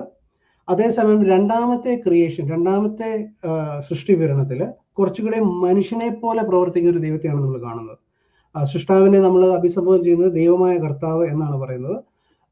ദൈവം കുറച്ചുകൂടെ മനുഷ്യനെ പോലെ പെരുമാറുന്ന പോലെ, അതായത് ദൈവം ഏതും തോട്ടം ഉണ്ടാക്കുന്നു, അതുപോലെ തന്നെ മണ്ണ് കുഴച്ച് മനുഷ്യനെ ഉണ്ടാക്കുന്നു, മനുഷ്യനെ കൊണ്ട് എല്ലാം ചെയ്യിക്കുന്നു, അവനെ തോട്ടത്തിന്റെ ഉടമയാക്കുന്നു, അവനിൽ നിന്ന് തന്നെ അവന്റെ പേരിനെ, അവന്റെ സ്ത്രീയെ ഉണ്ടാക്കുന്നു. അതെല്ലാം മനുഷ്യൻ ഉണ്ടാക്കുന്ന പോലെ. അതുപോലെ തന്നെ അതിന് ജീവൻ കൊടുക്കാൻ വേണ്ടി ശ്വാസം ഊതുന്നു എന്നുള്ള ഇതൊക്കെ മനുഷ്യൻ ചെയ്യുന്ന പോലെയാണ് രണ്ടാമത്തെ ഒരു ഭാഗത്ത് പറയുന്നത്. ഇതിന്റെ ശരിക്കുള്ള ഇതെന്താന്ന് വെച്ച് കഴിഞ്ഞാൽ അന്നത്തെ സമയത്ത് 2 പാരമ്പര്യങ്ങളാണ്, 2 വിശ്വാസ പാരമ്പര്യങ്ങളാണ് ഈ ജെനസിസ് എഴുതുന്ന സമയത്ത് ഉണ്ടായത്. 2 വിശ്വാസ പാരമ്പര്യങ്ങൾ, അത് രണ്ടും അവർ ഈ ജെനസിസിൽ ആഡ് ചെയ്തിരിക്കുകയാണ്. ഈ 2 സൃഷ്ടി വിവരണത്തിന്റെയും ഒരു പർപ്പസ് എന്ന് പറയുന്നത് നമ്മളോട് കൺവേ ചെയ്യാൻ അവർ ആഗ്രഹിക്കുന്ന ഇതാണ്: എല്ലാത്തിൻ്റെയും മുമ്പ് ദൈവമുണ്ട്, ദൈവത്തിന്റെ പ്രവൃത്തിയാണ് സൃഷ്ടി മുഴുവനും, അതുപോലെ തന്നെ സൃഷ്ടി ക്രമേണ പൂർത്തിയായതാണ്. 7 ദിവസം കൊണ്ട് പൂർത്തിയായി എന്ന് പറയുന്നത് കൊണ്ട് അത് ഡെഫിനറ്റ്ലി നമ്മൾ ഇന്ന് കാണുന്ന ഒരു 7 ദിവസം, 24 മണിക്കൂറുള്ള ഒരു ദിവസം, അങ്ങനെ 7 ദിവസം കൊണ്ട് തീർന്നു എന്നുള്ള അർത്ഥമില്ല. അത് ക്രമേണ പൂർത്തിയായി എന്ന് മാത്രമേ അവർ ഉദ്ദേശിക്കുന്നുള്ളൂ. ഈ 7 ദിവസം കൊണ്ട് ഇത് തീർത്തു എന്ന് എന്തുകൊണ്ട് പറയുന്നു എന്നൊരു ചോദ്യമുണ്ട്. അത് 10 ദിവസം ഉണ്ടായിക്കൂടായിരുന്നോ എന്നൊരു ചോദ്യമുണ്ട്. അപ്പൊ അത് പറയുന്നത് അന്നത്തെ കാലത്ത് ലൂണാർ കലണ്ടറുകളാണ് അവർ ഫോളോ ചെയ്യുന്നത്, 28 ദിവസം ഒരു മാസം. അപ്പൊ അതിനകത്തൊരു പൂർണ്ണ നമ്പർ, ഒരു കംപ്ലീറ്റ് നമ്പർ വരുന്നത്, അതായത് 28 ദിവസം നമ്മൾ 2ആയിട്ട് മുറിച്ചാൽ 14 ദിവസം, അത് 2ആയിട്ട് മുറിച്ചാൽ 7 ദിവസം, അതും 2ആയിട്ട് മുറിച്ച് കഴിഞ്ഞാൽ 3.5 ദിവസമാണ്. അത് പൂർണ്ണ നമ്പർ അല്ല. അതുകൊണ്ട് അവർ 7 നമ്പർ എന്നുള്ള നമ്പറിൽ അവർ ഡിസൈഡ് ചെയ്തു. അങ്ങനെയാണ് 7 ദിവസം കൊണ്ട് ഇത് പൂർത്തീകരിച്ചു എന്നുള്ള ഒരു കാരണം അവർ കൊണ്ടുവരുന്നത്. അപ്പോൾ ഈ 1-ാമത്തെ സൃഷ്ടി വിവരണത്തിലോട്ട് നമ്മൾ പോവുകയാണെങ്കിൽ, അതായത് ചാപ്റ്റർ 1.1 to 2.4 വരെ, അപ്പോൾ അവിടെ നമ്മൾ കാണുന്നത് ക്രമരഹിതവും ശൂന്യവുമായ പ്രപഞ്ചത്തെ ക്രമപ്പെടുത്തുന്നതും ശൂന്യമായവയെ നിറയ്ക്കുന്നതുമാണ്. അതായത് ശരിക്കും പറഞ്ഞാൽ 6 ദിവസത്തെ സൃഷ്ടി പ്രവൃത്തിയാണ് 1-ാമത്തെ സൃഷ്ടി വിവരണമായിട്ട് നമ്മൾ കാണുന്നത്. അപ്പോൾ ആദ്യത്തെ 6 ദിവസത്തെ സൃഷ്ടി എന്ന് പറയുന്നത്, 1-ാമത്തെ ദിവസം ദൈവം വെളിച്ചം സൃഷ്ടിച്ചു, അതൊരു ടൈമിങ്ങിനെയാണ് ചെയ്യുന്നത്, ഡേ ആൻഡ് നൈറ്റ് ആയിട്ട് തിരിക്കുന്നു. 2-ാമത്തേത് സ്പേസ് ആണ്, ഇൻഫ്ലുവൻസ് ബൈ അന്നത്തെ ഒരു സങ്കല്പത്തെ ബേസ് ചെയ്തുകൊണ്ടാണ് ഈ സ്പേസിനെയൊക്കെ ചെയ്തിരിക്കുന്നത്. അതായത് നമ്മൾ ബൈബിൾ നോക്കുകയാണെങ്കിൽ നമ്മൾ കാണുന്നത് ഭൂമിയെ 4 കാലിൽ വെള്ളത്തിൽ കുത്തി നിർത്തിയിരിക്കുന്നു, മുകളിലും താഴെയും വെള്ളം, അതിനിടയ്ക്ക് മുകളിൽ ഒരു വിധാനം, ആകാശ വിധാനം ഉണ്ടാക്കി എന്നുള്ളത്. അപ്പൊ അത് അന്നത്തെ കാലത്തെ അവരുടെ അണ്ടർസ്റ്റാൻഡിങ്ങിനെ ബേസ് ചെയ്താണ് അവരതെല്ലാം പറഞ്ഞിട്ടുള്ളത്. അതുപോലെ തന്നെ 3-ാമത്തെ ദിവസം വരുമ്പോഴത്തേക്കിനും ഈ ഉണ്ടാക്കിയ സ്ഥലം വാസയോഗ്യമാക്കുന്നു. 4-ാം ദിവസം വെള്ളത്തിലെ ജീവജാലങ്ങളും ആകാശത്തിലെ പക്ഷികളും, അതുപോലെ തന്നെ 5-ാം ദിവസം ഭൂമിയിലെ എല്ലാത്തരം ജീവജാലങ്ങളെയും സൃഷ്ടിക്കുന്നു. 6-ാം ദിവസം സൃഷ്ടിയുടെ മകുടമായി മനുഷ്യനെ സൃഷ്ടിച്ചു. അതാണ് അതിൻ്റെ അകത്തൊരു ഹൈലൈറ്റ് ആയിട്ട് പറയുന്നത്. ഈ സൃഷ്ടി ഉണ്ടാക്കിയ എല്ലാ കാര്യങ്ങളിലെയും ഏറ്റവും മുകളിലായിട്ടാണ് മനുഷ്യനെ സൃഷ്ടിക്കുന്നത്. അവനെ ദൈവത്തിന്റെ ഛായയിൽ സൃഷ്ടിച്ചു എന്നാണ് കൃത്യമായിട്ട് പറയുന്നത്. അപ്പൊ ഈ ഛായയിൽ സൃഷ്ടിച്ചു എന്നുകൊണ്ട് പറയുന്നത് കൊണ്ട് ഉദ്ദേശിക്കുന്നത് മക്കളെ, ദൈവത്തിന്റെ മക്കൾ എന്നുള്ള നിലയിലാണ് മനുഷ്യരെ ദൈവം സൃഷ്ടിച്ചിട്ടുള്ളത്. കാരണം എന്നാന്ന് വെച്ച് കഴിഞ്ഞാൽ അതിന്റെ കുറച്ചും കൂടെ നമ്മൾ ജെനസിസിൽ മുന്നോട്ട് പോകുമ്പോൾ ഒരു സ്ഥലത്ത് പറയുന്നുണ്ട്, ദൈവത്തിന്റെ ഛായയിൽ ആദത്തിനെ സൃഷ്ടിച്ചു. ആദാമിന് 130 വയസ്സായപ്പോൾ ആദാമിന്റെ ഛായയിൽ ആദാമിനൊരു മകനുണ്ടായി, അപ്പം മക്കളുണ്ടായി എന്ന് പറയുന്നത്. അപ്പൊ ആ ഛായ കൊണ്ട് അവർ ഉദ്ദേശിക്കുന്നത് മക്കളെ പോലെ സൃഷ്ടിച്ചു എന്നാണ് അവർ ഉദ്ദേശിക്കുന്നത്. അതുപോലെ തന്നെ ഈ മനുഷ്യനെ സൃഷ്ടിക്കുമ്പോൾ ഉപയോഗിക്കുന്നൊരു വാക്കുണ്ട്, നമുക്ക് ഇനി നമ്മുടെ ഛായയിൽ ഒരു എൻ്റെ ഛായയിൽ ഒരു മനുഷ്യനെ സൃഷ്ടിക്കാം എന്ന് പറയുന്നുണ്ട്. അത് നമ്മളൊരു ക്രിസ്ത്യൻ വ്യൂ പോയിന്റിൽ നമ്മൾ അതിനെ കാണിക്കുന്നത് അത് അന്ന് മുതലേ ട്രിനിറ്റിയുടെ ഒരു പ്രസൻസിനെയാണ് കാണിക്കുന്നത്. നമുക്ക് എന്ന് പറയുന്നത് ഒന്നിൽ കൂടുതൽ ആൾക്കാരുണ്ട് എന്നുള്ള ഇതിലാണ് നമ്മൾ ക്രിസ്ത്യൻസ് അങ്ങനെയാണ് കാണുന്നത്. പക്ഷെങ്കിൽ ജ്യൂസ് അതിനെ കാണുന്നത് അതൊരു സോവറിൻ സംബോധനയായിട്ടാണ് കാണുന്നത്. ഇപ്പൊ രാജാക്കന്മാർ, നമുക്ക്, നമ്മുടെ അടിയന്മാർ എന്നൊക്കെ പറയുന്ന ആ ഒരു രീതിയിലാണ് ഈ നമുക്ക് എന്ന പദത്തിനെ കാണുന്നത്. അപ്പം നമ്മൾ ഇതിനകത്ത് മൊത്തത്തിൽ നമ്മൾ സൃഷ്ടിക്കപ്പെടുമ്പോൾ കാണുന്നത് ദൈവം വചനത്തിലൂടെ കാര്യങ്ങൾ നടത്തുന്നതായിട്ടാണ്. അപ്പോൾ ഈ നമ്മൾ കേട്ടിട്ടുണ്ടല്ലേ, യേശു വചന മാംസമായ ദൈവം എന്നല്ലേ നമ്മൾ പഠിച്ചു വരിക. അപ്പോൾ ഈ വചനമാണ്, ഈ വചനത്തോടൊപ്പം അന്ന് യേശുവും ഉണ്ടായിരുന്നു. അതുപോലെ തന്നെ ഈ ദൈവത്തിന്റെ റൂഹ അവിടെ പ്രസൻസ് അവിടെ ഉണ്ടായിരുന്നു എന്ന് പറയുന്നുണ്ട്. അപ്പം ഇതിലൂടെ നമ്മൾ മനസ്സിലാക്കുന്ന ഈ ട്രിനിറ്റിയുടെ പ്രസൻസ് ഈ സൃഷ്ടിയുടെ സമയം മുതലേ ഉണ്ട് എന്നുള്ളൊരു മെസ്സേജും കൂടെയാണ് ഈ ആദ്യത്തെ ഇതിലൂടെ നമ്മളെ അവർ പഠിപ്പിക്കാൻ ശ്രമിക്കുന്നത്. ആദ്യത്തെ ഈ എന്താണ് സൃഷ്ടി വിവരണത്തിലൂടെ നമ്മളോട് പറയാൻ ശ്രമിക്കുന്നത്. ഇതിന്റെ ഒരു കീ എസൻസ് എന്ന് പറയുന്നത് ഞാൻ പറഞ്ഞല്ലോ, ഇതിന്റെ ഒരു സംഭവം ഇതാണ്. It wants to teach God is a creator of nature and everything, and God is not an extension of the nature. അന്നത്തെ കാലഘട്ടത്തിൽ ദൈവത്തെ നേച്ചറിന്റെ ഒരു എക്സ്റ്റൻഷൻ ആയിട്ട് പലരും കണ്ടിരുന്നു. അത് അങ്ങനെയല്ല, ദൈവമാണ് ഇതെല്ലാം സൃഷ്ടിച്ചത്. അതിന്റെ ഏറ്റവും മുകളിലാണ് മനുഷ്യനെ, അല്ലെ ദൈവ മക്കളെ പോലെയാണ് ദൈവം മനുഷ്യനെ സൃഷ്ടിച്ചത് എന്നുള്ളൊരു കാര്യമാണ്. അപ്പോൾ അതാണ് ഇതിന്റെ ഒരു ആദ്യത്തെ ഒരു ഭാഗം. എഗെയിൻ നമ്മൾ ഫസ്റ്റ് സൃഷ്ടി വിവരണത്തിന്റെ ഒരു സമ്മറി പറയുകയാണെങ്കിൽ ദൈവം സൃഷ്ടിച്ചത് എല്ലാം നല്ലതാണ്, സൃഷ്ടിയുടെ മകുടം മനുഷ്യനാണ്, മനുഷ്യനെ ഏറ്റവും അനന്യമായിട്ട് സൃഷ്ടിച്ചു എന്നുള്ളതാണ് അതിന്റെ ഒരു സമ്മറി ആയിട്ട് നമ്മൾ പറയുന്നത്. നമ്മൾ ഇനിയിപ്പോൾ രണ്ടാമത്തെ ഭാഗത്തോട്ട് പോവാണ്, രണ്ടാമത്തെ സൃഷ്ടി വിവരണം. അപ്പോൾ നമ്മൾ ആദ്യമേ കണ്ടു, അത് കുറച്ചുകൂടെ ഒരു മനുഷ്യന്റെ രീതി, ഒരു മനുഷ്യൻ ഇറങ്ങി പ്രവർത്തിച്ച് കൈകൊണ്ട് സൃഷ്ടിച്ചെടുക്കുന്നത് പോലെയാണ് അതിനകത്ത് മനുഷ്യനെ സൃഷ്ടിക്കുന്നതും എല്ലാം പറയുന്നത്. ഇത് മറ്റൊരു തലമായിട്ട് അവർ കാണുന്നത്. ഇതൊരു ഭൂമിയുടെ തലത്തിൽ നിന്നുകൊണ്ടാണ് നമ്മൾ കാണുന്നത്. ആദ്യത്തെ സൃഷ്ടി വിവരണത്തില് അതൊരു പ്രപഞ്ചത്തിന്റെ സൃഷ്ടി പോലെയാണ് ഇവിടെ പറയുന്നത്. ആ പ്രപഞ്ച സൃഷ്ടിയുടെ തലത്തിലാണ് ഇത് പറയുന്നത്. ഈ രണ്ടാമത്തേതിൽ പറയുമ്പോൾ ഭൂമിയുടെ ഒരു തലത്തിൽ നിന്നാണ് പറയുന്നത്. കാരണം ഏദന്റെ സൃഷ്ടി, അങ്ങനെ ഏദൻ തോട്ടത്തിന്റെ സൃഷ്ടികളും കാര്യങ്ങളൊക്കെ അതൊക്കെ ഒരു ഭൂമിയുടെ തലത്തിൽ നിന്നാണ് പറയുന്നത്. ഭൂമിയുടെ കാര്യം പറയുമ്പോഴത്തേന് ആദ്യമേ പറയുന്നത് അവിടെ ഏദൻ തോട്ടം ഉണ്ടാക്കി എന്നുള്ളതാണ് പറയുന്നത്. ഈ ഏദൻ എന്നുള്ള പദത്തിന്റെ അർത്ഥം വിൽഡർനെസ് എന്നുള്ളതാണ്, അല്ലെങ്കിൽ ശൂന്യമായ സ്ഥലം.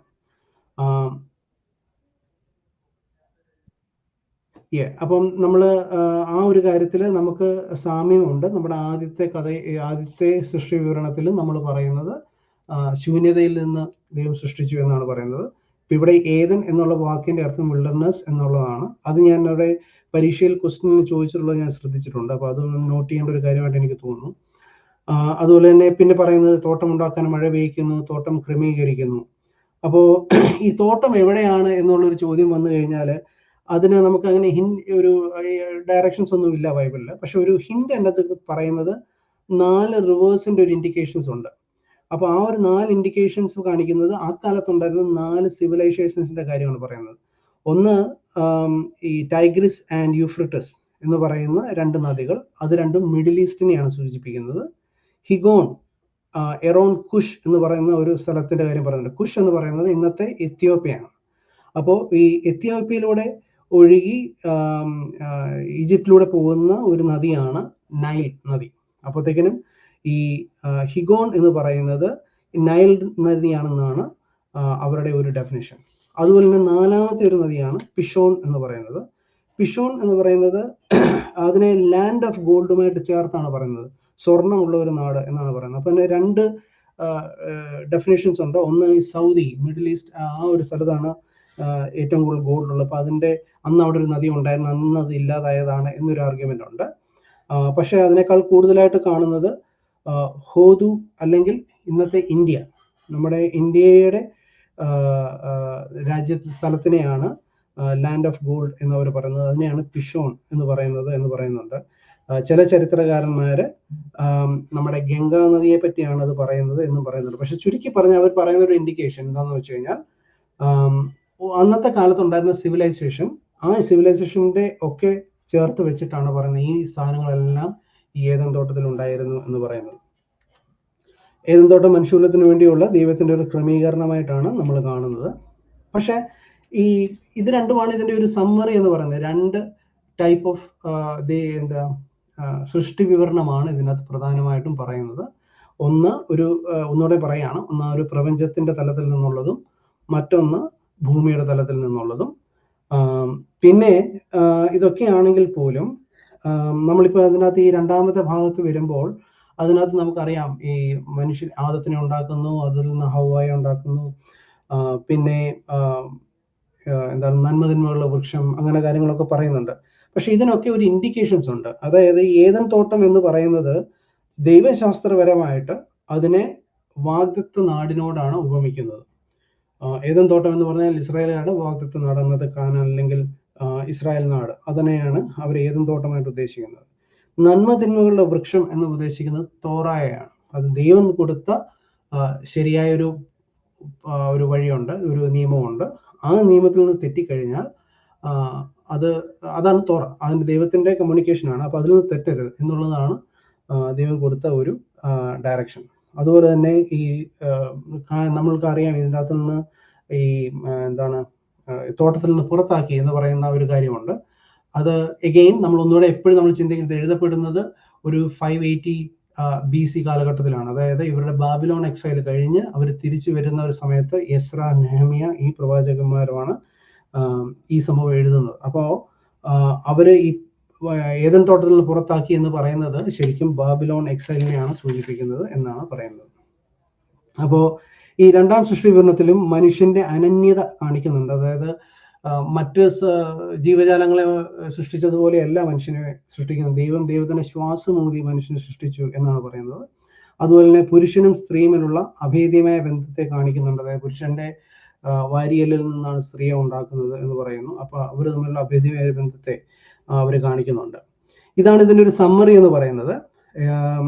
ഞാൻ കുറച്ച് ക്വസ്റ്റ്യൻസ് ഞാൻ നോക്കിയപ്പോൾ ഞാൻ കണ്ടത് ഒന്നിതാണ് ഈ മീനിങ് ഓഫ് ഈഡൻ.